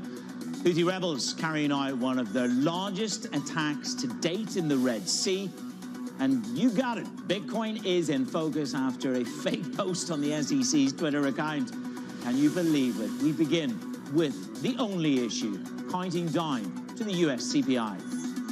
We'll see the CPI report on Thursday. CPI is going to be, critically important here. The Fed keeps telling us every CPI matters. CPI number could be very influential in that market pricing on rates. If inflation is moderating, I think it's important for the Fed to adjust their policy stance. If inflation keeps falling, they will deliver those cuts, probably starting relatively soon. Inflation is coming down. It's splashing down. On a glide path lower. The risk would be those rate cuts get priced out because inflation kind of turns higher. Do we get a slight reacceleration? There is a risk here that we see a reacceleration. The market is dead set on believing the Fed is going to ease. I don't think a lot's going to change that view.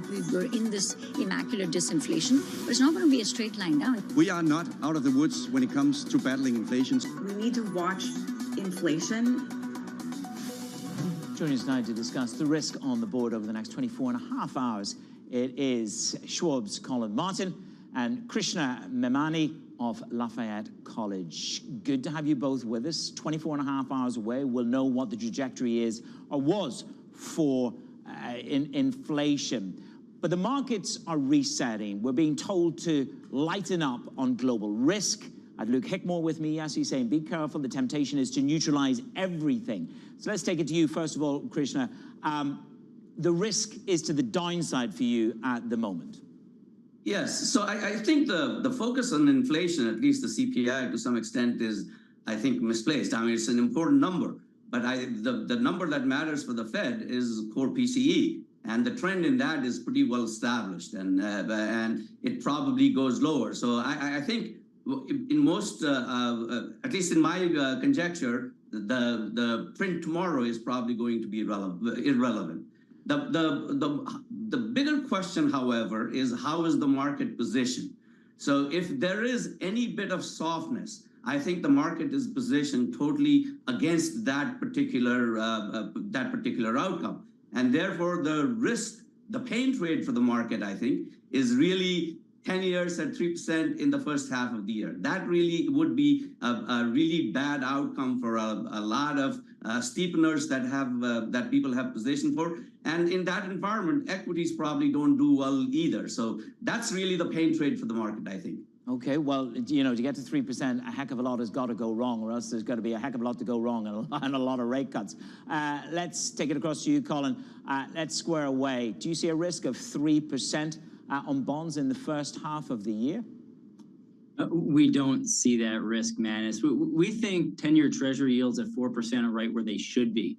Now, it doesn't mean that there can't be a lot of volatility. In fact, we do expect a lot of volatility as we sort of get that push and pull between Fed projections and what Fed officials are telling us versus the aggressive pace of rate cuts that the markets are forecasting right now. But when we look forward at potential for a soft landing and the potential for the Fed to gradually reduce interest rates, we think 4% is kind of fair value for the 10-year Treasury yield. 3%, as you kind of alluded to before, it would take a pretty dire turn for the worse, I think, to get a number that low. We need to see a sharp loosening in the labor market. We likely need to see the unemployment rate rise pretty high and pretty quickly. And we need to see an indication that economic growth is slowing pretty quickly. But right now, we're just not getting that. I mean, even though we're expecting to see fourth quarter GDP decline a little bit, if you look at the real-time nowcast from various Federal Reserve banks, it's still around 2%. So that's not our base case. We think 3% in the first half is probably a bit aggressive. A little bit rich. Well, let's set out the stage for the CPI. It's going to be a battle royal between CPI and PCE. Let's bring in Mike McKee into the conversation. We've got a Treasury auction this afternoon as well, and we're seeing international Treasury auctions being snapped up by the Brits and by the Spanish markets. Mike, set the table. Well, now we're going to have the American market come into play here. $37 billion worth of 10-year notes in a reopening this afternoon. It's one of the issues that occasionally gets attention but doesn't get a whole lot, and that is the impact on bond yields from the U.S. deficit. And the U.S. deficit has to be financed, but the biggest buyers are all getting out. It's not just the U.S. deficit. You can see the European Central Bank and the Bank of Japan, they're all ending their QE programs, and their balance sheets are shrinking, so they're not the buyer of last resort anymore, which means somebody else has to pick up the slack. Now, this all means that the rate of interest that everybody has to pay, all these countries have to pay on their debts, has been going up because bond yields have been going up. But is it because countries are having to pay up, or is it because we're seeing a lot more debt?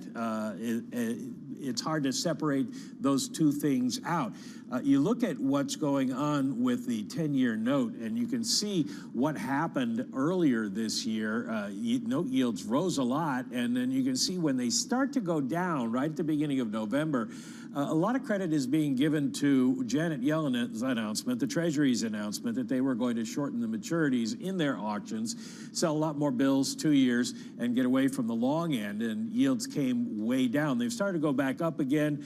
Is that a sign of some concern? Look at the when issued for today's auction, and it's basically almost on the screws with the current on the run. So it doesn't look like there's a lot of problems going into this auction, but we will find out this afternoon whether demand is such that the Treasury has to pay up. It's come down. I mean, the whole structure's come down along with the on the run on 10-year over the past 24 hours. Mike, it's the debate for 2024, isn't it, in terms of the supply versus the inflation narrative. Mike McKee there with the very latest. We'll see how that auction goes and bring those results to you through the day. Colin Martin and Krishna Mamani are my guests this morning. Colin, I want to come to you because the debate is about term premium and curve steepening. That's so far, that's the momentum that's come through from the various guests that I've spoken to. You are more concerned about we will return to our morbid fascination of rising deficits and rising supply. We might not get indigestion today, but we've got $2 trillion coming down the pike in the very near term in issuance. Is there a risk, a serious risk, that we go back to looking at deficits and supply more materially? We don't see that as a risk right now. It doesn't mean a lot of other people might not start being concerned, but it's not something that it has kept me and my team up at night for the past number of months. It's funny, when we went back to the late summer and fall surge in yields, it's all we heard about. With that reversal, we don't get too many questions about it lately.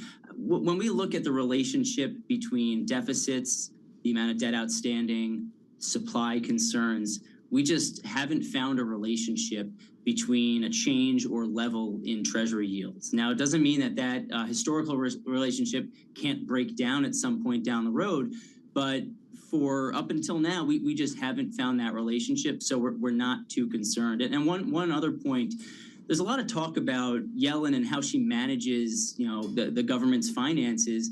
But I think it's important to point out that Treasury isn't your typical, household or corporation in terms of how they can issue or what types of maturities they can issue.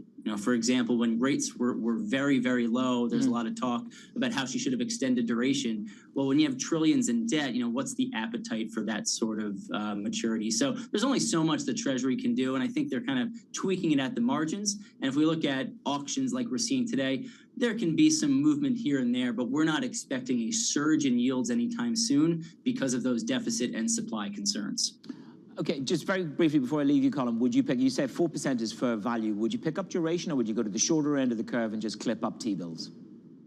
We still like duration, Manus, but we kind of have a bigger picture perspective because a lot of our clients at Schwab are individual investors. They're not really looking to make tactical trades. So a balanced view, but yes, we still like duration at current levels. Krishna, we've got John Williams today, New York Fed, pretty important when he speaks. That's a directionality. What do you think he should be saying to the market today? Well, so John Williams was the guy who was kind of sent out to walk back Powell's commentary. So yeah. I think he would basically say what he said in December, which is, yes, we have rate cuts coming, but we are not there yet. And I think that has been his situation. I think what would be interesting is if he actually talked about QT and slowing down the pace of QT, because I think he was probably, other than Lori Logan, he was probably the other member who was talking about QT. And I think if he focuses on QT, that'll basically, or slowing down QT, I think that will give you a really good clue that the Fed is basically thinking about that far more seriously than what we have known so far. Okay, well, we're going to come back and talk about what that might mean for markets in just a moment. Stay with me, gentlemen, Colin Martin and Krishna Memani, my guests on the markets. Joining me now to look at the stocks ahead of the opening, it is Katie Greifeld. Let's talk about NVIDIA extending its winning ways pre-market. It's CES week, of course, the big show out in Las Vegas. NVIDIA unveiled 3 new chips earlier this week. Shares a little bit higher right now, 0.7% or so. Let's talk about Meta. There's not too much movement here, but the news there is that Meta will pay Israel's competition authority a nearly $7 million fine. That's after it was accused of failing to report 2 acquisitions. Meta moving a little bit higher, though, and Coinbase following Bitcoin lower today after the SEC's X account was hacked last night. It posted a tweet saying that the SEC had approved spot Bitcoin's ETFs rather. It has not yet. Maybe later on today, Manus, but Coinbase currently down pre-market. I just want that story to happen, Katie. That's all, so we can all emotionally move on. Katie Greifeld, we'll catch up with you a little bit later in the show. Coming up, simmering tensions across the Middle East. Every partner that I met on this trip said that they're ready to support a lasting solution that ends the long-running cycle of violence and ensures Israel's security. Oil prices remain volatile as traders digest the latest developments out of the Red Sea. That conversation in just a moment.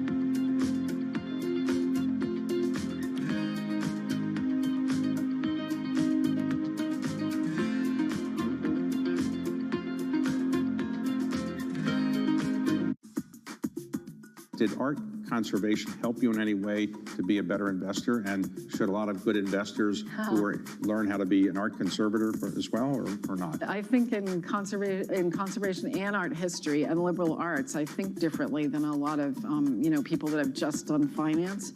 And also, I think I mentioned one of the things is to do conservation, you have to really do a lot of work, pre-work, before you actually do a treatment.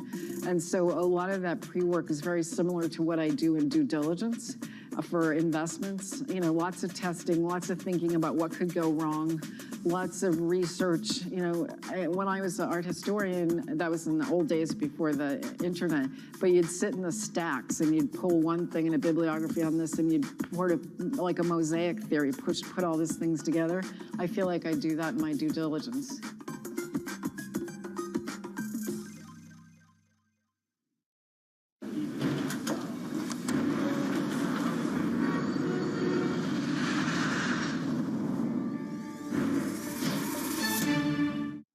On the heartbeat of the tech sector. Spread across global markets. The real-time data aspect is going to be important. We're going to bring you expert analysis on that. Sure. Don't miss Bloomberg's interview with the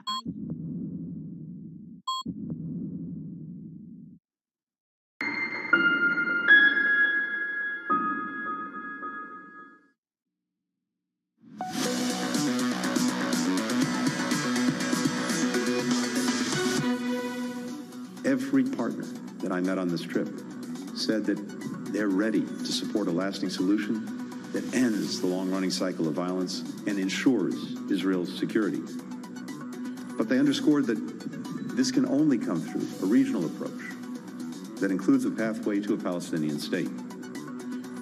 These goals are attainable, but only if they're pursued together. Houthi rebels launching one of the largest Red Sea attacks to date. US and UK warships shooting down 18 drones, several missiles, all aimed at critical commercial shipping lanes. Meanwhile, oil is rising. Choppy session there as the attacks raise the risk of supply disruption. Team coverage on this, Bloomberg's Kaylee Lyons in Washington, D.C., Will Kennedy in our London HQ. Kaylee, let me bring to you first of all. These attacks, they are mounting, putting more pressure on Secretary Blinken as he's there in the region right now to show America's commitment. But it's show and tell, isn't it? Yeah, that's absolutely right, Manis. It was just days ago that Blinken, on his trip to the region, the fourth he has made since October 7th, warned of consequences for the Houthis if these attacks were to continue. And yet what we are seeing is the attacks continuing, and as you say, actually intensifying, as this was the largest we have seen. 18 missiles, 18 drones, 3 anti-ship missiles that were shot down by U.S. and UK military forces in the region. Of course, this region being so crucial in terms of a global trade waterway. And this is despite the defensive and deterrent presence of the U.S. and UK navies, and not just them. We obviously have a coalition of dozens who are trying to protect the Red Sea. To this point, though, it isn't working, which raises the question of what exactly the consequences that the U.S. and allies are warning about actually are and whether they will ultimately be enforced. Bloomberg has reported that the U.S. is considering directly striking Houthi targets in Yemen, but there is much concern that offensive maneuvers like that may further escalate tensions in the region, considering the Houthis, of course, are an Iranian proxy, and intensifying fighting with a proxy could make it more risky of a potential accident or direct confrontation between the U.S. and Iran. And that's just the consideration on the adversary side. There's also the consideration of how allies in the region may feel about this. We know the Saudis, Saudi Arabia, prefer a more measured approach to the Houthis because of the retaliation they have faced from that group in the past. So it's very difficult for this administration to navigate. We haven't heard from the White House on this specific incident yesterday yet, but we'll be looking to see if they do suggest that more force may be coming.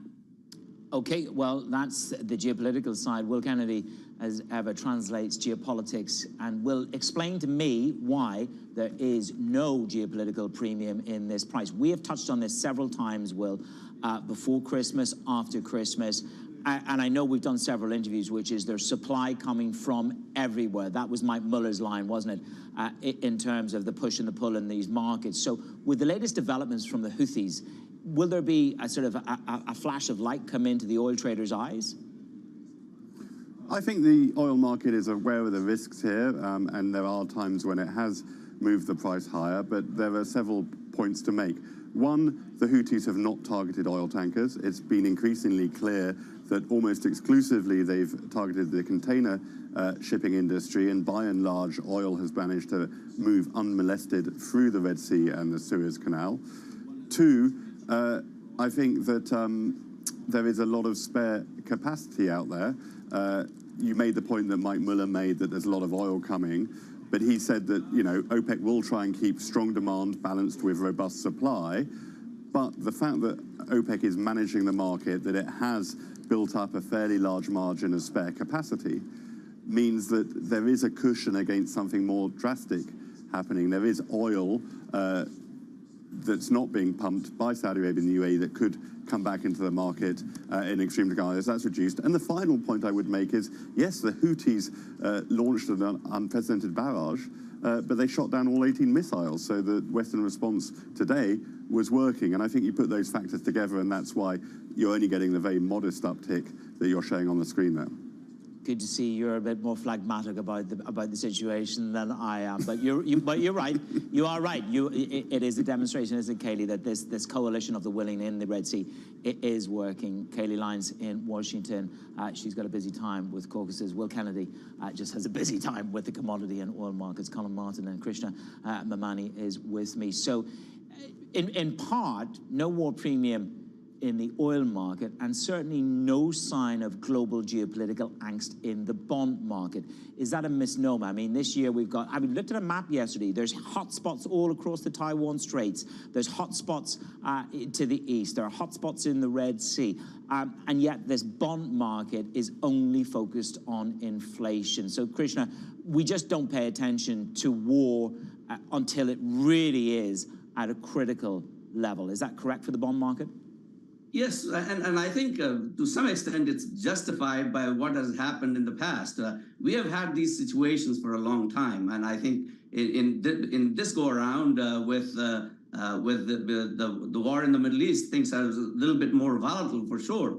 However, I think if you, as the previous speaker said, if you kind of look at what the Houthis are doing, it certainly isn't. It's more show than in reality actually changing things dramatically. And another point to make in that regard is clearly going through Cape of Good Hope increases the shipping cost to some extent. But I think the right way to think about that is it's more of a tax than really a big impact on inflation. When people equate it to supply chain disruption during COVID, that was driven by a whole hell of a lot more than just container prices going up. And I think even today, the container prices have gone up, but very modestly so. We have had episodes where shipping costs were higher and it didn't really have any inflationary impact. Colin, you know, there we go. Geopolitics. For as long as I've been around, you know, we don't trade geopolitics is the mantra. But when you look at these markets, what is the sort of the worst case scenario? Is it a growth shock to the downside? Is it a less potent Federal Reserve? I mean, there's any cacophony of events. But if the bond market won't price a war premium, what should it be more concerned about? Well, when we look at the risks to the bond market and specifically the credit markets, which we've been looking at lately, we see plenty of risks domestically. And as you've alluded to, the markets just aren't pricing in too many risks right now. I mean, coming into last year, we were concerned about tightening bank credit standards, the rise in corporate defaults, the inverted yield curve. Markets have shrugged those off, and credit continued to do really well. And as we fast forward today, where we see a lot of these geopolitical risks, the markets continue to shrug them off. You look at investment grade and high yield spreads, both remain near their year-and-a-half lows. Now, if we continue to see these geopolitical risks kind of converge, bubble up, and become something bigger than they are right now, then that is something that could result in spreads moving a little bit higher, along with all the other things we're focusing on right now. But long-winded answer, Manus, but to your question, I think it'd be a downside to the growth outlook if these things were to have an impact on global trade. Listen, credit, everybody's coming on and say you want high-grade credit, investment-grade credit, $30 billion of credit will hit the table this week.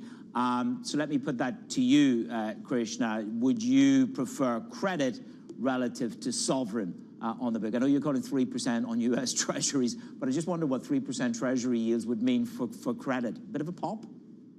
So no, I would say pop for spreads rather than support spreads. Right now, the markets are singularly focused on a soft landing, and they're pricing that everywhere, in equities, in credit, in treasuries. My point is, if you look at positioning in the marketplace, the risk is to the downside in treasuries rather than upside. I can't come up with a scenario where you have a meaningful reacceleration of growth or inflation. So it's really, we are at 4% with substantial risk that we go lower than 4% rather than go back to 4.5%. In that context, I think government bonds are probably the best place to be because it gives you decent amount of yield and helps you participate if things slow down a bit at all. Krishna, you'll get a wee phone call from Stephen Major. You can have a bomb boys night out. Don't worry, Colin. They'll invite you along for a bit of credit as well. That is the team on the markets, Colin Martin and Krishna Memani. Coming up on the show, your morning calls, and then Sarah Hunt joins me from Alpine Saxon Woods. All right, look on the markets. That conversation in just a few minutes, right here on Bloomberg from New York. Good morning.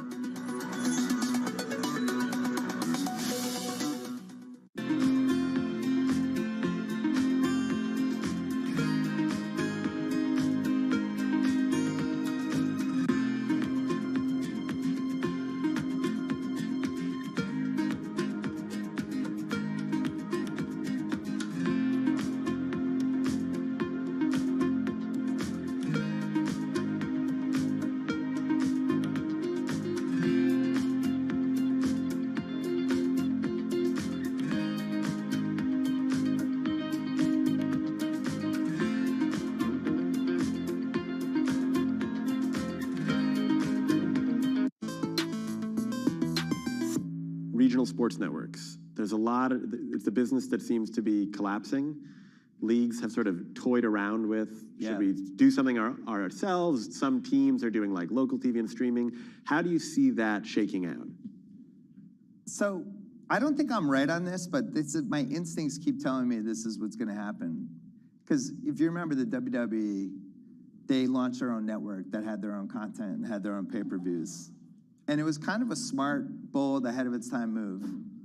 And then they pivoted at the perfect time and they sold their content to, what was it, Peacock? Yeah. And that was really smart too because they were able to leverage that number as high as possible. So they always zagged where the money was and when the opportunity was. I think the opportunity for the NBA with the local teams would be to own all that themselves.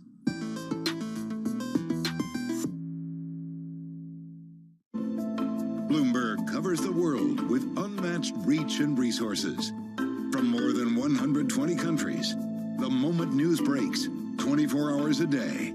Bloomberg, context changes everything.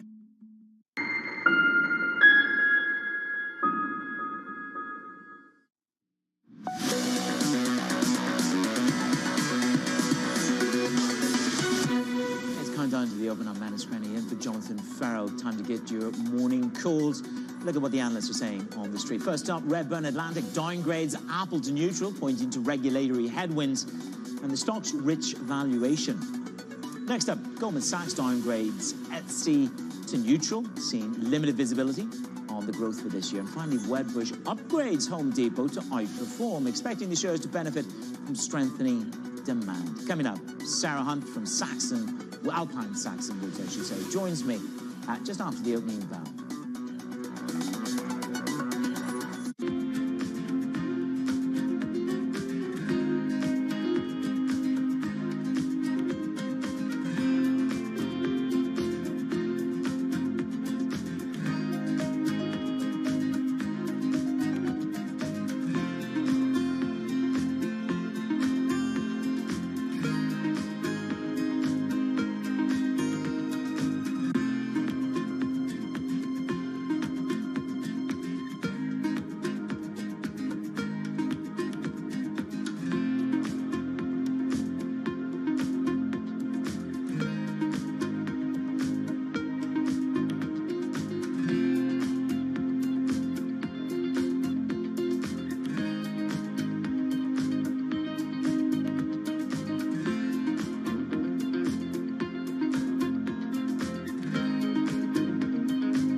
Steve's ability on the course may not be etched into any record books, but following him around, it's clear that it's not for lack of trying. Jeez. We were constantly hustling behind him as he caught up with executives in the portfolio companies and reminisced with former and current players. He's a day trader. He caught himself self-made day trader. Yes. And so he's on the bus after a game in New England, and he's day trading on the bus, and Bill Belichick sees him and cuts him on the spot. You know, in many ways, it's a convention, right, of the people that I don't see maybe once a year. And so it's kind of all come together. My firm, our charity, our fundraising efforts, and then the friends that are around. My dad and my brother, it all happens right there as a confluence of all these parts of my life that have found its common center.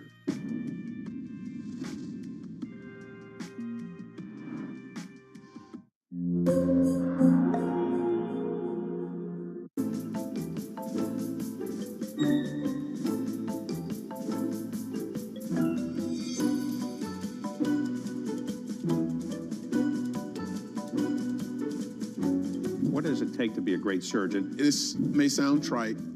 Perseverance, resilience, in practical terms, being able to take a blow and not having it become a permanent deformity, and grit.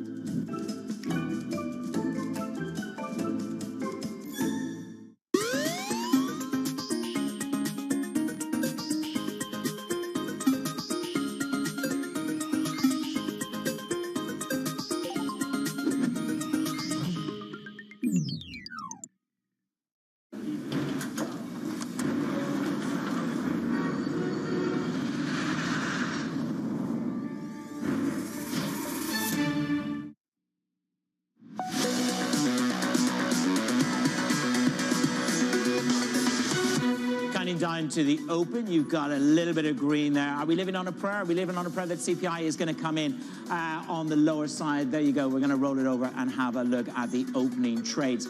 Do you go for a little bit of breadth? My guest just a moment ago said bond yields will trade down to 3%. What would that do to your NASDAQ if you see a collapse in bond yields? That couldn't be very good for the economy. There is the opening bell. We have a hint of green across this screen. We're 24.5 hours away from the CPI hitting the tape, and your risk is, of course, that it could surprise to the downside. That may well embolden the rate cut narrative again. Flat on euro-dollar, yields are sub 4% in the United States of America. 3.99 is where they trade. Crude ekes out a gain of 122 as there's some draws on stocks, but there is one stock equity to keep an eye on. It is Boeing. The shares are coming off a two-day decline of 10%. This is the CEO, Dave Calhoun, addressed his workforce. We're going to approach this, number one, acknowledging our mistake. We are going to approach it with 100% and complete transparency every step of the way. We're going to work with the NTSB, who is investigating the accident itself to find out what the root cause is. I have a long experience with this group. They're as good as it gets. Katie Greifeld is with us with more on the story. The question goes through my mind. I've seen several CEOs deal with these kind of situations is, can he last? Katie? It's a good question, and what we know so far is that we got an emotional mea culpa from the Boeing CEO yesterday. That was given during an all-hands meeting with employees on Tuesday, of course, following last week's incident where you saw a door plug eject from a 737 MAX 9 mid-flight. Now, in the days since, U.S. regulators have since grounded Boeing's 737 MAX 9 aircraft in addition to ordering inspections. And already, you have Alaska Air and United Airlines both discovering loose bolts on other 737 MAX jets. So safe to say, this story isn't over yet, particularly not for Boeing shares. We are seeing a little bit of a bounce right now, but already in 2024, shares down more than 13%. If it's any comfort, Boeing bulls on Wall Street would tell you that this is a manufacturing issue. It's not a design issue. So maybe not an existential threat, but the 737 MAX is Boeing's biggest revenue source, so certainly hard to ignore, Manus. Okay, Katie. Well, it's certainly being taken to task by Michael O'Leary at Ryanair and Tim Clark over at Emirates. So the CEOs of the world certainly are forming their opinion. Katie Greifeld with the very latest on Boeing. Let's turn our attention to the home builders. We have Lennar increasing its quarterly dividend, boosting the buyback. Must be music to the market's ears. An additional $5 billion. Simone Foxman can tell us whether they're rejoicing at Lennar. Well, certainly investors in Lennar are. Shares look up 4.5% so far in early trading. The annual dividend now $2 versus the $1.50 that it had been previously. And about that buyback program, that really seems to be the focus of analysts this morning. Chairman and co-CEO Stuart Miller saying we are focusing more of our capital allocation on maximizing total shareholder returns. Barclays says this is the clear positive that investors have been waiting for. The company's been shifting to a more asset-light model, as have home builders generally, and this is driving the improved valuation in its view. This is following D.R. Horton raising its dividend by about 20% back in November, and the rally continues for home builders. We're looking at shares of D.R. Horton, Toll Brothers, and Pulte Group also rallying in sympathy with Lennar this morning. We've seen a recent drop in mortgage rates. That's beneficial as well.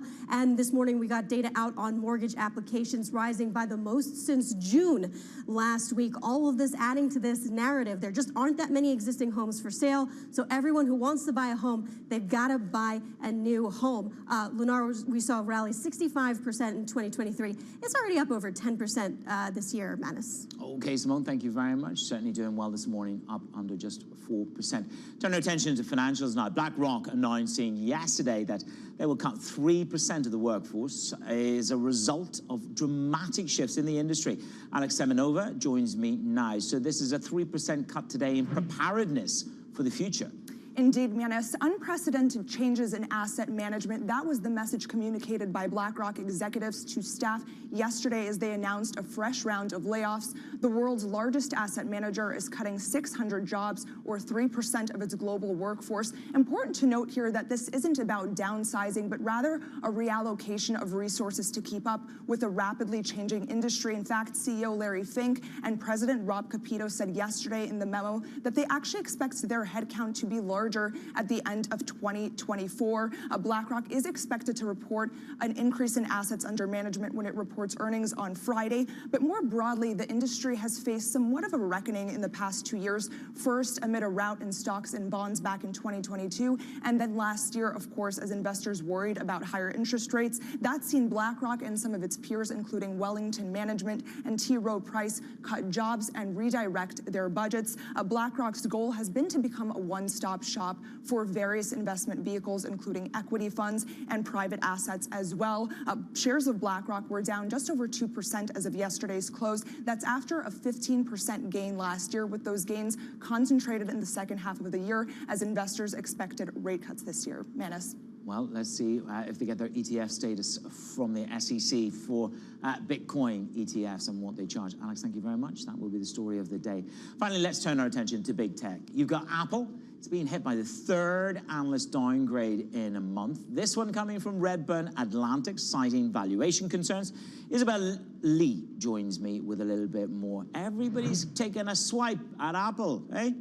Hi, Manus. Yes, correct. This is the third downgrade in the span of 2 weeks for Redburn. It said that even if the iPhone is expected to return to growth in 2024, the upside will be limited in the next few years. It also said that there's rising regulatory risks may impact Apple's, quote, ability to monetize its ecosystem. So this is the third downgrade. Last week we saw Piper Sandler downgrading Apple for weak macroeconomic environment in China, as did Barclays. So Apple is already the least loved tech stock on Wall Street. Among all of its mega cap tech peers, Apple has the fewest buy rating, and it's the only big tech firm last year who saw 4 straight quarters of contraction in the revenues. The stock has rallied around 50% last year, but year to date, it's up around 4% this month. For now, though, it's down around 0.3%, Manus. Isabel, thank you very much. Great roundup and synopsis of the latest downgrade. So earnings season, it is upon us once more. The results, they will be pretty much dependent on growth, size and scale of the Fed pivot, if and when it comes, as well as the clarity around the directionality for the dollar. Now, Goldman Sachs are penciling in an earnings per share forecast higher than the median. In the meantime, you've got the analysts already slashing their estimates over the past few months, getting ahead of the bad news. That's thanks to Danny Berger this morning on Bloomberg Brief. Earnings will now go up 1.2%. Is that enough to cause Sarah Hunt, Chief Market Strategist at Alpine Saxon Woods, to shake, shudder, or reflect? Sarah, good morning. I wouldn't say you're the kind of lady that shakes her shudders in the face of a small downgrade on earnings, but should I be nervous? Should we be nervous? that the fourth quarter earnings are not really going to be as much in focus as what people say and what companies say on those fourth quarter earnings about 2024, right? Because the earnings season is always behind us. It's the expectations going forward. And we've got some pretty juicy expectations built in, we collectively as consensus, for earnings growth in 2024. And I think that that's really going to be the biggest question, is whether or not that can come through, given the fact that we saw so much multiple expansion last year. So if these earnings perhaps are weaker than we think, and it's about the guidance on the consumer and the guidance on the global outlook, can I expect, I mean, we've had a brutal start of the year, the worst start of the year across assets in 20 years. So do you expect a further drawdown, or maybe even, dare I say it, the scale could be a correction? I think that the possibility for a correction exists, but you'd have to see something larger change in the economy. Right now, there still is an overall feeling that the Fed has navigated this. Rates are going to come down. The concerns that we saw in September and October of last year, that rates were going to stay as high as 5% on the 10-year and that much higher for longer, seems to have backed off. And I think that right now, we're in a period of, we had 2 fantastic months at the end of 2023. We're in a period of figuring out what's going to happen in 2024. I don't think you're going to get a huge amount of commentary. No one's going to say, you know what, I think 2024 is going to be a terrible year. The fourth quarter, people started to set the stage for 2024. We really have to see what happens in the economy and how that data comes through. I think we have to see what Don Jamie says to us in terms of projecting forward, and we'll hear a little bit of that hopefully on Friday. Now, to understand the trajectory for 2024 is to understand the scale and the size of technology in my portfolio and whether I go for breadth or Mag 7. So within the valuation narrative, first of all, set the stage for me. You say tech overall at the headline looks rich. I think it does. I mean, you saw a lot of multiple expansion in 2023. That's really where the gains came from. They didn't come from huge earnings growth across the board. Now, they did in certain circumstances. So something like NVIDIA had huge earnings growth. But I think that the biggest issue is going to be what happens going forward with those actual earnings. And so, you can't get away from the top technology stocks. They've got incredible business models. They've got incredible cash flow. The question is, do you start to see some of the rest of the market catch up to that? And do you see some of the cash come through for other companies as well? And I think that, you don't want to run away from big tech, but I don't think it's going to be as important this year as it was last year, just because you had such incredible outperformance last year. Which may well mean that you go for slightly bigger breadth on the tech. I do want to get your opinion. It's slice 3 of a go at Apple by the scribes. Today, it is Redburn downgrading. They still got a price target of $200. Piper Sandler are worried about iPhone sales. And you've got Barclays going underweight on the stock. I've had various people say, oh, just load up on the dip, buy it, stack it away, and think about it as a cash generator over the next 5 years. I know you hold Apple. What can you say as this narrative builds up? It's a wall of worry, and worry can turn into something much more parabolic on the downside. I've seen it before. Is that my risk? I'm not sure you're going to get a parabolic downside on Apple. I think it's the easiest one of the larger tech stocks to pick at right now, just because there has been, unlike a lot of the other tech companies, the earnings growth has not been there in the near term. And there's some concern about that going forward, especially on the hardware side. I think the bigger issue is, you've got this ecosystem. I think the question about the regulatory issue is going to be a problem, and I think, or an issue at least for people to contend with. And I think that you still have a lot of growth on the services side, and there's incredible margins on that side. It's got an incredible, unique ecosystem that continues to grow. So it's really about owning that franchise. And right now, is there some concern where the multiple is relative to where it's been historically? A little bit, given the fact that growth really isn't there. So I think it's an easier of the big tech stocks to pick on right now. And I think that longer term, we like it. But I think that you could see some digestion in the near term, especially given that multiple. You mentioned operating margins, and this is in part what the team here have been writing about, Gina Martin-Adams and Gillian Wolfe, talking about the disinflation narrative and the impact that can have on operating margins. Who is most susceptible? I mean, first of all, I would presume, or I'm assuming, that you're on the disinflation train. So to that extent, how does disinflation impact margins and therefore reflect on allocation? Well, I think that if you stay with a disinflationary trend, and I would say that there are pockets where you could get issues where that's not so helpful, right? So energy could change. It hasn't changed yet, but it could. So that impacts transportation in a lot of different areas. The whole problem that's going on right now in the Middle East affects transportation, and that affects pricing. But on a disinflationary scale globally, it does help margins because as those good prices come down, the fact that labor prices are coming up, you may have a trade-off there. And the big concern when goods prices weren't coming down was that as labor prices came up, margins were going to get squeezed. And historically, corporate profit margins are at very relatively high levels. So I think that that's been the issue, and whether or not that can continue, they can continue to take costs out, which they've been surprisingly effective at. That is going to dictate to some degree what happens with earnings in 2024. What could be the biggest surprise this year? I mean, there's certain narratives that have built up in this first 10 days. One is de-risk. Two is don't be a hero on credit. And finally, of course, it is that the Fed may not cut 6 times as the market wants. What's the biggest outlier risk in 30 seconds for you? I think the biggest risk is where interest rates go. And I think the idea has been we're going back to this very low interest rate environment that we had to the financial crisis, maybe not to zero, but we're certainly coming down a lot. I think if we stay higher than people expect, and that's the real tension between what the Fed is telegraphing and what the market expects, then I think that the fact that money has a cost may impact a lot of the valuations that we see across many different asset classes. That's really a question that's still up in the air, though. Sarah, thank you so much for being with me this morning. That's Sarah Hunt, Alpine, Sachs and Woods. Her comments on the markets and Apple. Coming up in the show, you got it. Bitcoin is in focus. It was a fake post on the SEC's Twitter account. Brutal. Bitcoin and crypto are still going to have no legitimate use. They're still going to remain the preferred product of speculators, gamblers, predators, and criminals. And they're going to continue to be cesspools of fraud, manipulation, and criminality in the trading of the spot market. That conversation next on Bloomberg.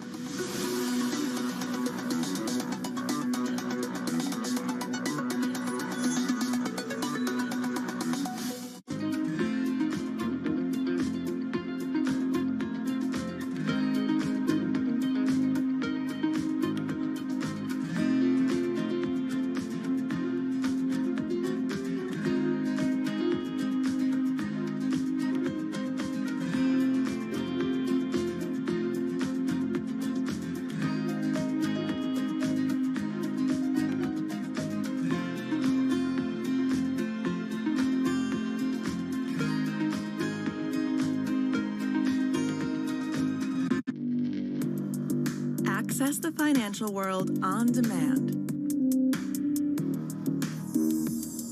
Hear from leading economists, policymakers, and industry experts via live and on-demand webinars, only from Bloomberg. Start exploring to see what's moving the markets. Visit Bloomberg.com/webinars. Sports and money. They've always gone together. But never before have sports been so massively influential and as lucrative as they are today. NFL, NBA, none of them were what they are today when they were born. There's leagues that are being thought of and built every day. New teams, new leagues, new business models, even entirely new sports. I never in a million years would have thought this is what my life would be like. Cornhole's one of the only sports in the world in which you can have male and female players playing at the highest level against one another. I'm Jason Kelly, a business journalist and sports fan with a couple decades covering Wall Street. Getting involved from a business perspective was something that was very natural and easy transition for me. I'm Vanessa Perdomo, a former college athlete and journalist working across media. Let's do it. All right, you ready? We set out to find what's happening and what's about to happen at the nexus of business, sports, and culture.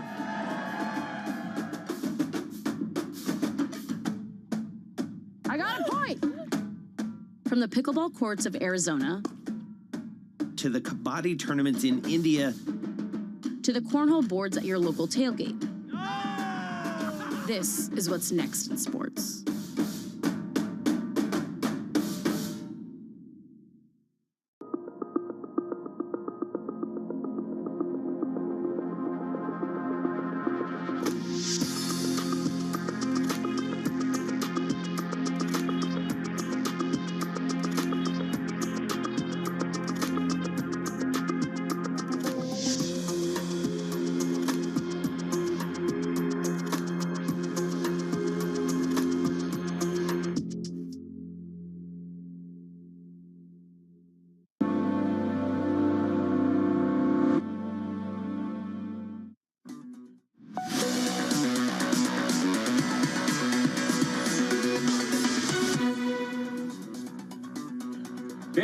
Bitcoin and crypto are still going to have no legitimate use. They're still going to remain the preferred product of speculators, gamblers, predators, and criminals. And they're going to continue to be cesspools of fraud, manipulation, and criminality in the trading of the spot market. I think this is going to be viewed by history, and not distant history, in the next few years as we see crypto carnage hitting Main Street investors and Main Street people saving for retirement, getting into this very volatile asset that's full of fraud. Crypto carnage, is that what is ahead? Well, the SEC still has not released its decision on the approval of the Bitcoin ETFs. But a breach in the Commission's X account said otherwise. Chairman Gary Gensler quickly setting the record straight.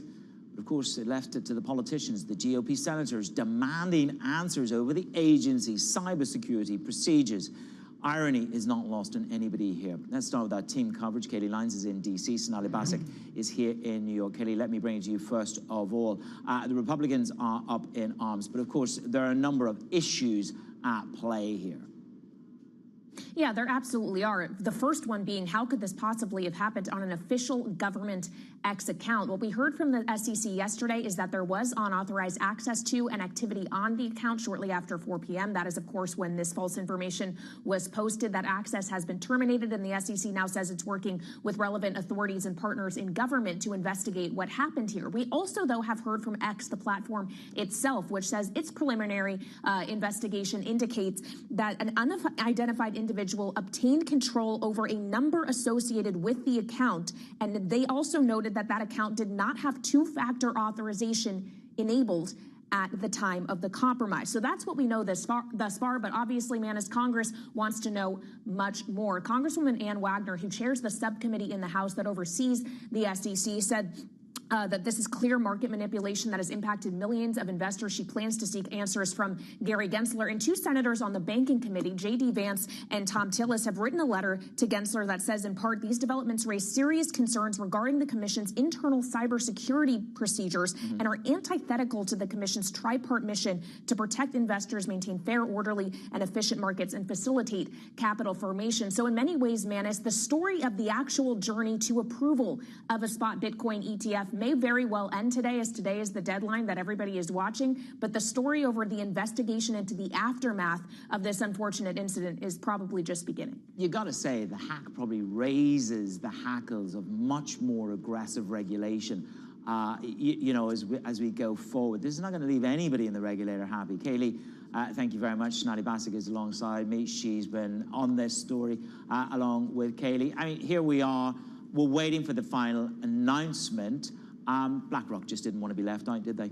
They did not want to be left out, and we know that because they have really been competitive on fees here. Something interesting here is the question, if it gets approved today, finally, when they start trading, how much money is brought into the system. We did see, on the heels of the fake announcement yesterday, Manis, Bitcoin barreling towards 48,000. We have it now crashing back down closer to 45,000. So there's your price differential in the immediate difference of approval or not approval of a Bitcoin ETF. Now, we know that there are other markets as well. They have went on just fine. You think about Bitcoin futures, for example. And when you think about regulation here, with what happened yesterday with the X platform and the SEC, you now also have lawmakers asking whether the SEC is appropriately regulating this market, given that their own snafu had led to such drastic price action here in Bitcoin itself on the heels of this mistake, if you will. So we'll see what happens today. We'll see what happens in the inflows into Bitcoin. Ultimately, that will be what sustains the price action,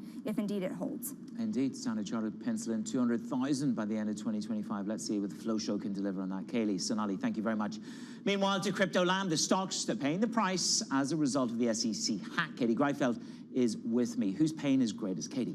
Whose pain is greatest? Well, you take a look at the price of Bitcoin right now on the back foot. Yesterday was an interesting dry run, of course, what the reaction to actual approval would look like. Initially, we spiked, then we went down, and we went down before we actually learned that it was a hack. So you add that together, it looks like a sell the news event. But I think there's an interesting blueprint here. If you zoom out and you take a look at the price of Bitcoin over the past 3 years, remember that we had Bitcoin futures ETFs approved back in October 2021. We got close to $69,000 per Bitcoin, and we haven't been anywhere close to that level since. So we'll see if that, of course, is the same thing. But you take a look at the pre-market, or rather, the market is open. You take a look at Coinbase, et cetera, right now, all of those stocks on the back foot following crypto lower. So that's the crypto story. Let's take a look at the broader sector picture right now, of course. If you take a look under the hood of the S&P 500, you can see that we do have some green on the screen there. Of course, communication services up top. Then we do have consumer discretionary. You go down towards the bottom. What's on the back foot here? You have energies. You have materials. Energy have been having a very rough week. One bright spot is actually the airlines, which is interesting. Of course, you think about all the news and the pain that we're seeing with Boeing. Not so much if you take a look at the broader airlines, Manus, that index up about 4.5% over the past 7 trading days. Okay, well, I'll just leave you with this thought. I'm usually late to every party, so I was late to ESG. Will I be late to Bitcoin? Okay, thank you very much. Coming up in the show, market moving events to set your agenda for the trading diary.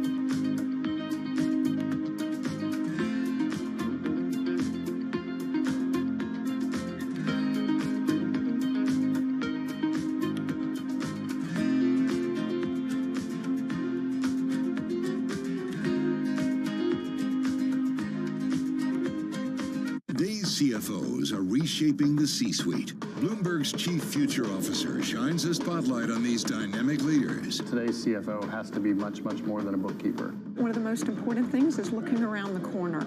We have to let go of the traditional legacy department store. Their impact goes far beyond the balance sheet. And on Chief Future Officer, they focus on much more than just revenues and margins.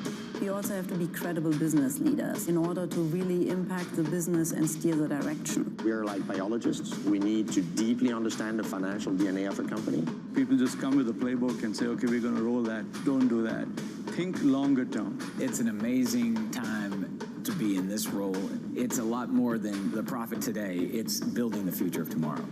Get passion, perspective, and more from the chief future officers of some of the world's most influential companies. A new episode every month, only on Bloomberg.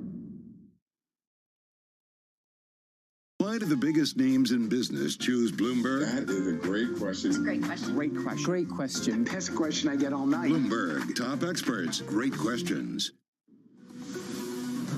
Fed Speak will be the key event for you this afternoon. You've got the New York Fed President John Williams, 3:15 Eastern Time, plus the deadline for, you got it, the SEC to vote on spot Bitcoin ETF applications. And if you're yearning for a bit of politics, the next Republican presidential debate kicks off tonight in Iowa. Thursday, you got it, CPI. In just over 25 hours, you will know where we are with the inflation narrative. We round out the week with the big bank earnings ahead of the opening bell. That was Countdown to the Open. It's New York. I'm Manus, and this is Bloomberg.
Did art conservation help you in any way to be a better investor? And should a lot of good investors learn how to be an art conservator as well, or not? I think in conservation and art history and liberal arts, I think differently than a lot of people that have just done finance. And also, I think I mentioned one of the things is to do conservation, you have to really do a lot of work, pre-work, before you actually do a treatment.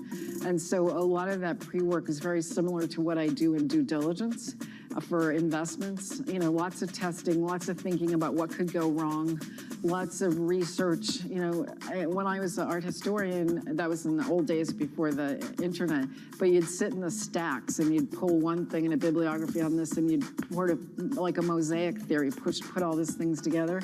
I feel like I do that in my due diligence.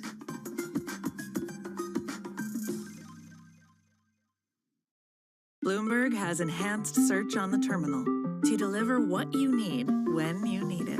Now, you can simply type phrases in everyday English in the command line. Compare financials. Find people. Analyze markets.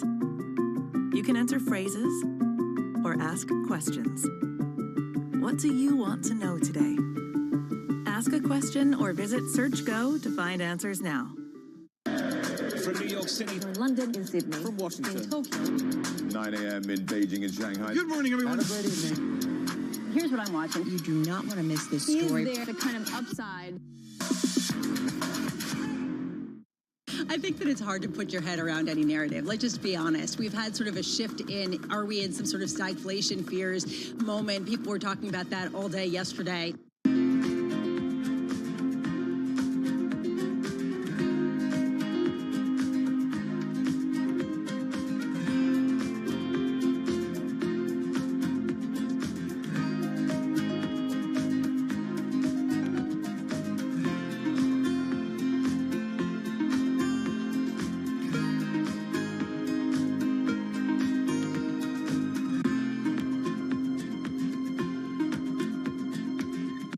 This is Bloomberg Markets with Paul Sweeney and Matt Miller. Why were the economists so wrong? What are the economists getting wrong? Isn't this a slam dunk time to buy U.S. Treasuries? Soft landing, hard landing, no landing. I don't know. True. What the heck does that mean? I don't know. Breaking market news and insight from Bloomberg experts. We're going to be in an environment with higher rates for longer. The 5-day in-office work week is effectively dead. It's definitely a good sign that we're not ready to land this economy just yet. This is Bloomberg Markets with Paul Sweeney and Matt Miller on Bloomberg Radio.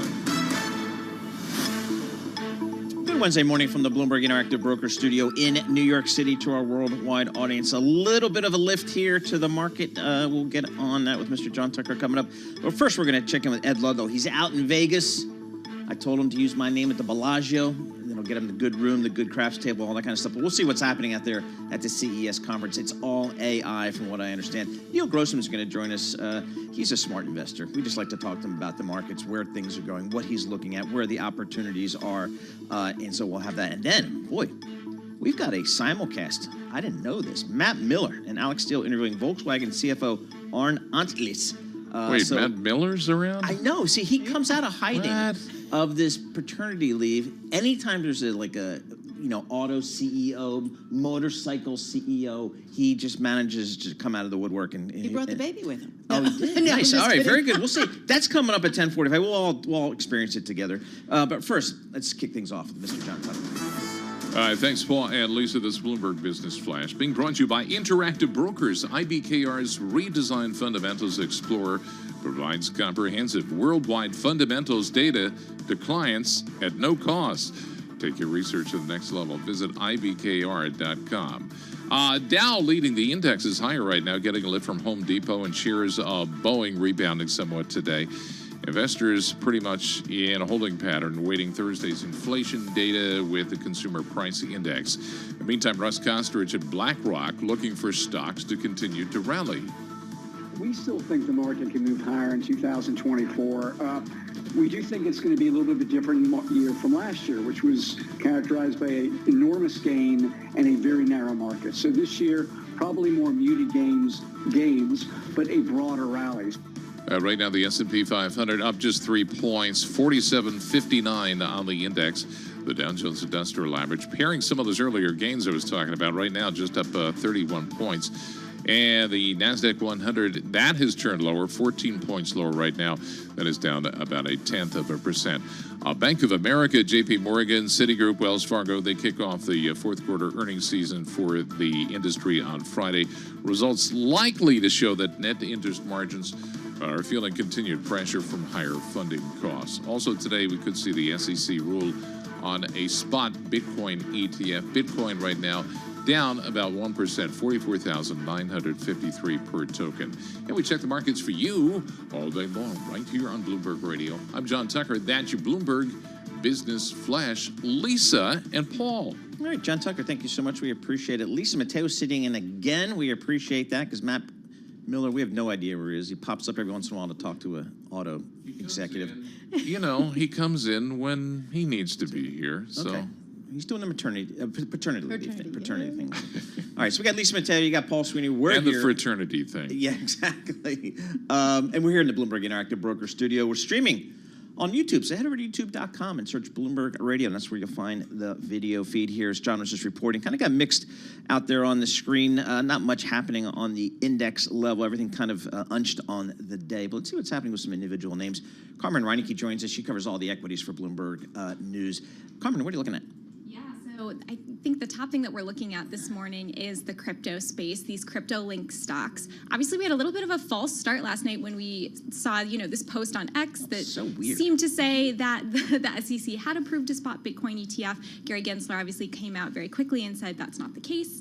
But the industry has really been waiting for this. So, shares of companies like Coinbase, ticker COIN, down 4.5% right now. Marathon Digital, MARA, down almost 7%.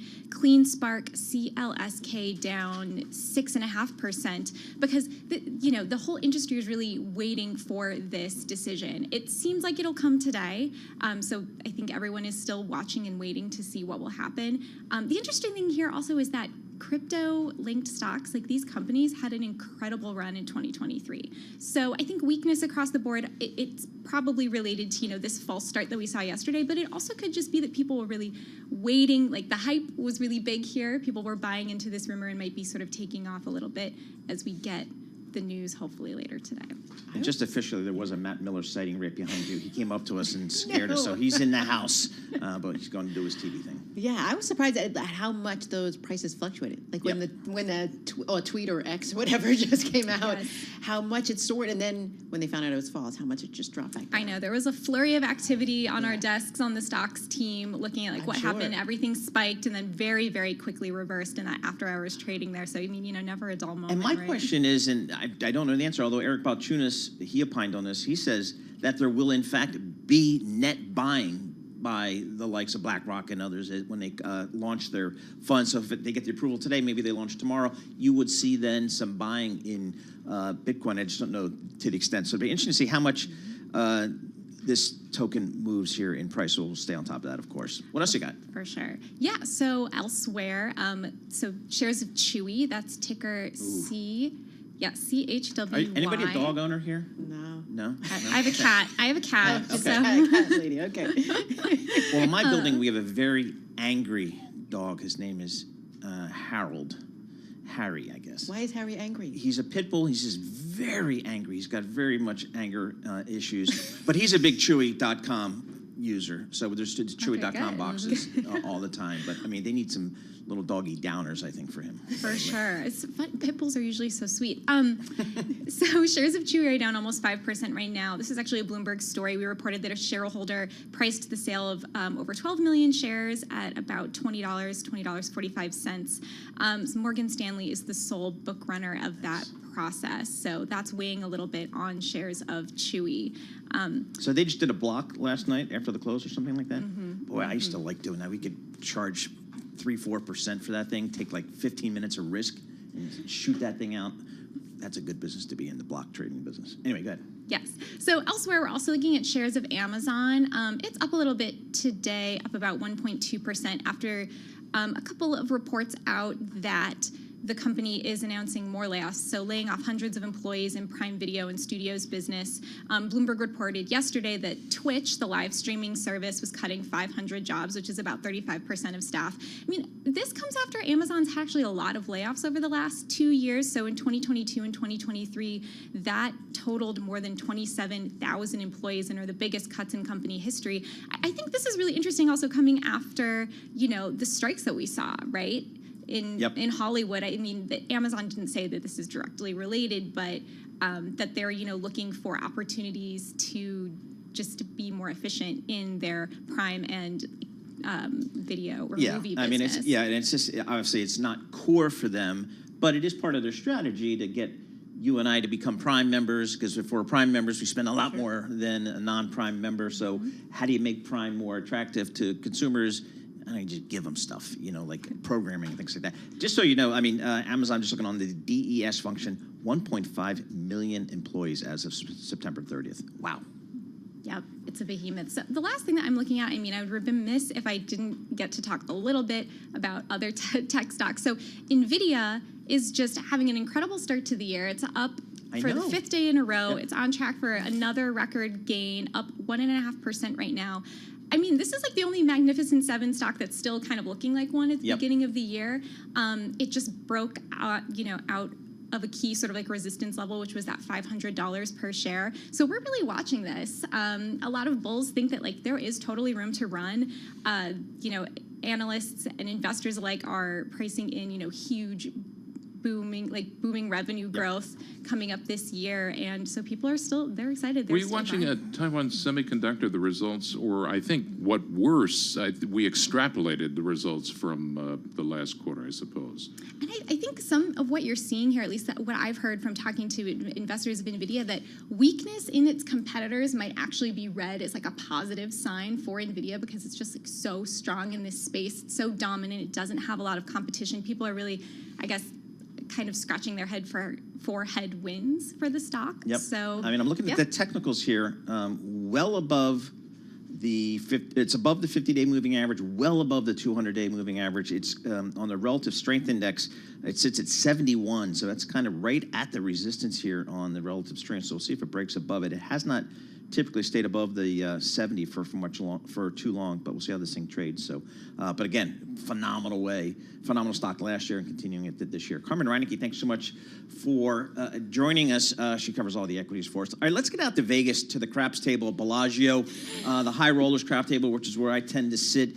Ed Ludlow's out there, ostensibly at the CES conference, the Consumer Electronics Show, or as I like to call it, the auto show, with some gadgets around it. Ed, what's the buzz out there in Vegas this year? Is it pretty much AI driven across the board? Yeah, I put a newsletter or a column out this morning saying it's AI everywhere and not necessarily in the ways you'd expect. Just on something you just said, there is a heavy automotive presence here, and we can get into that. But I think there are two kind of key things. You're seeing this kind of abstract conversation around AI, and particularly generative AI, translate into real world things. So for example, I spent the afternoon yesterday with Walmart. And if you are an iOS user or you have an iPhone, you bring up your Walmart app, you no longer have to search for hot dog buns or beer specifically by brand. What you can do is go into their generative AI tool and say, I am hosting a Super Bowl weekend party. What should I buy? And it will list a complete shopping cart for you ready to go. Nice. Then you have the option to click it. So that's kind of a real world manifestation of AI. I know, what? Who needs that? Actually, it works really well. Yes. For the demo I did. I like the Englishman. I like the Englishman hosting the Super Bowl party. That's it. Guys, as you know, I am a fair weather 49ers fan. I have no interest. But it's an interesting experiment to do. The other side of it as well is that there are dozens of pieces of consumer devices or hardware where the selling point is AI, and that looks different in different ways. Making it easier for us to shop and spend money. Yes. That's what they're doing. They're good at that. And so Paul had mentioned about how there's more car companies there. Car is a big thing. We spoke yesterday about this Goodyear tire that was released. If you could tell us a little bit more about this, because I hadn't even realized that EVs really wear and tear on those tires a lot faster. Yeah, something that happened just before the pandemic is that the kind of classic car shows, think about the Detroit Auto Show or the Munich Auto Show, had kind of lost their shine. And you saw companies choose CES to be the place that they unveiled their EVs. 4 years later, that's not necessarily true. Honda did unveil its next generation EVs here. And Honda's important, right? Many Americans drive a Honda. But when I spoke to the CEO about the plan, he basically told me we don't really have a plan. We just know that sometime in 2026, this EV concept we've shown you just now may or may not appear on US roads, which didn't fill me with confidence. And then away from that, it's all about automotive tech. Think about advanced driver assistance, driving safety, the experience in the cockpit. Mercedes were on the show with me yesterday, and they've brought a virtual assistant into the Mercedes cockpit, where you literally say to Mercedes, I'm driving home, hey Mercedes, I need to shop, go to Walmart, put some stuff in my basket. By the way, there are other retailers and big boxes available other than Walmart. That was just one example. Right. So Ed, I mean, it's just, I know I can see from the background you're in the exhibit hall here.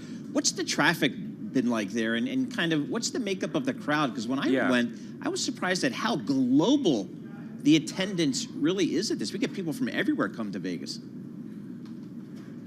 Yeah, the data gives us a good read on post-pandemic business travel and some insight into the economy, right? There are 130,000 attendees expected for this year's CES. That's up from about 115,000 last year, but it's still significantly below pre-pandemic levels in terms of footfall and attendance.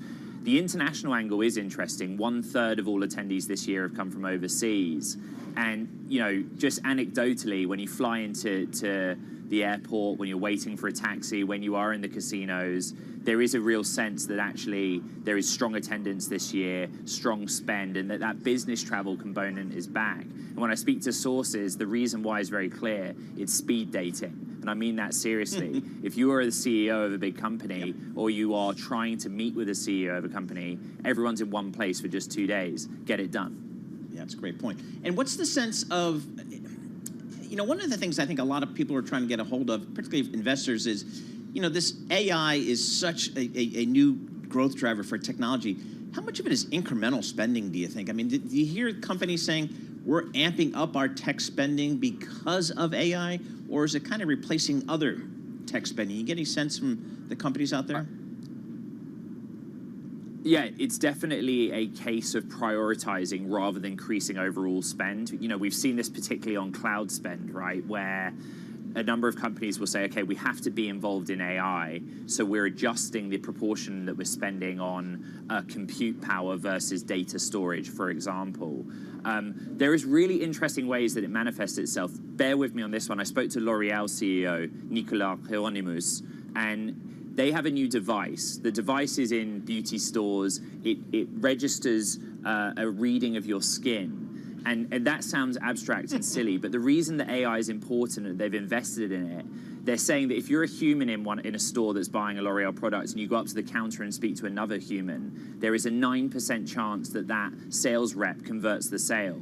If you use this AI-powered machine, L'Oreal thinks that this chance of a sale increases to 73%. Wow. Because the AI can give you such a convincing read on your face and suggest products directly relevant to you. So there is evidence that there's kind of very focused spend on how AI can convert sales opportunities and boost margins. You know, I have to agree with that, because if I went to a computer and it told me, I've had a lot of people in the you know, beauty store that have told me the wrong shade for my face, and I walk out of there looking like an orange. And if a computer told me, I think I might believe it a little bit better. Ed, wanted to talk quickly, TikTok.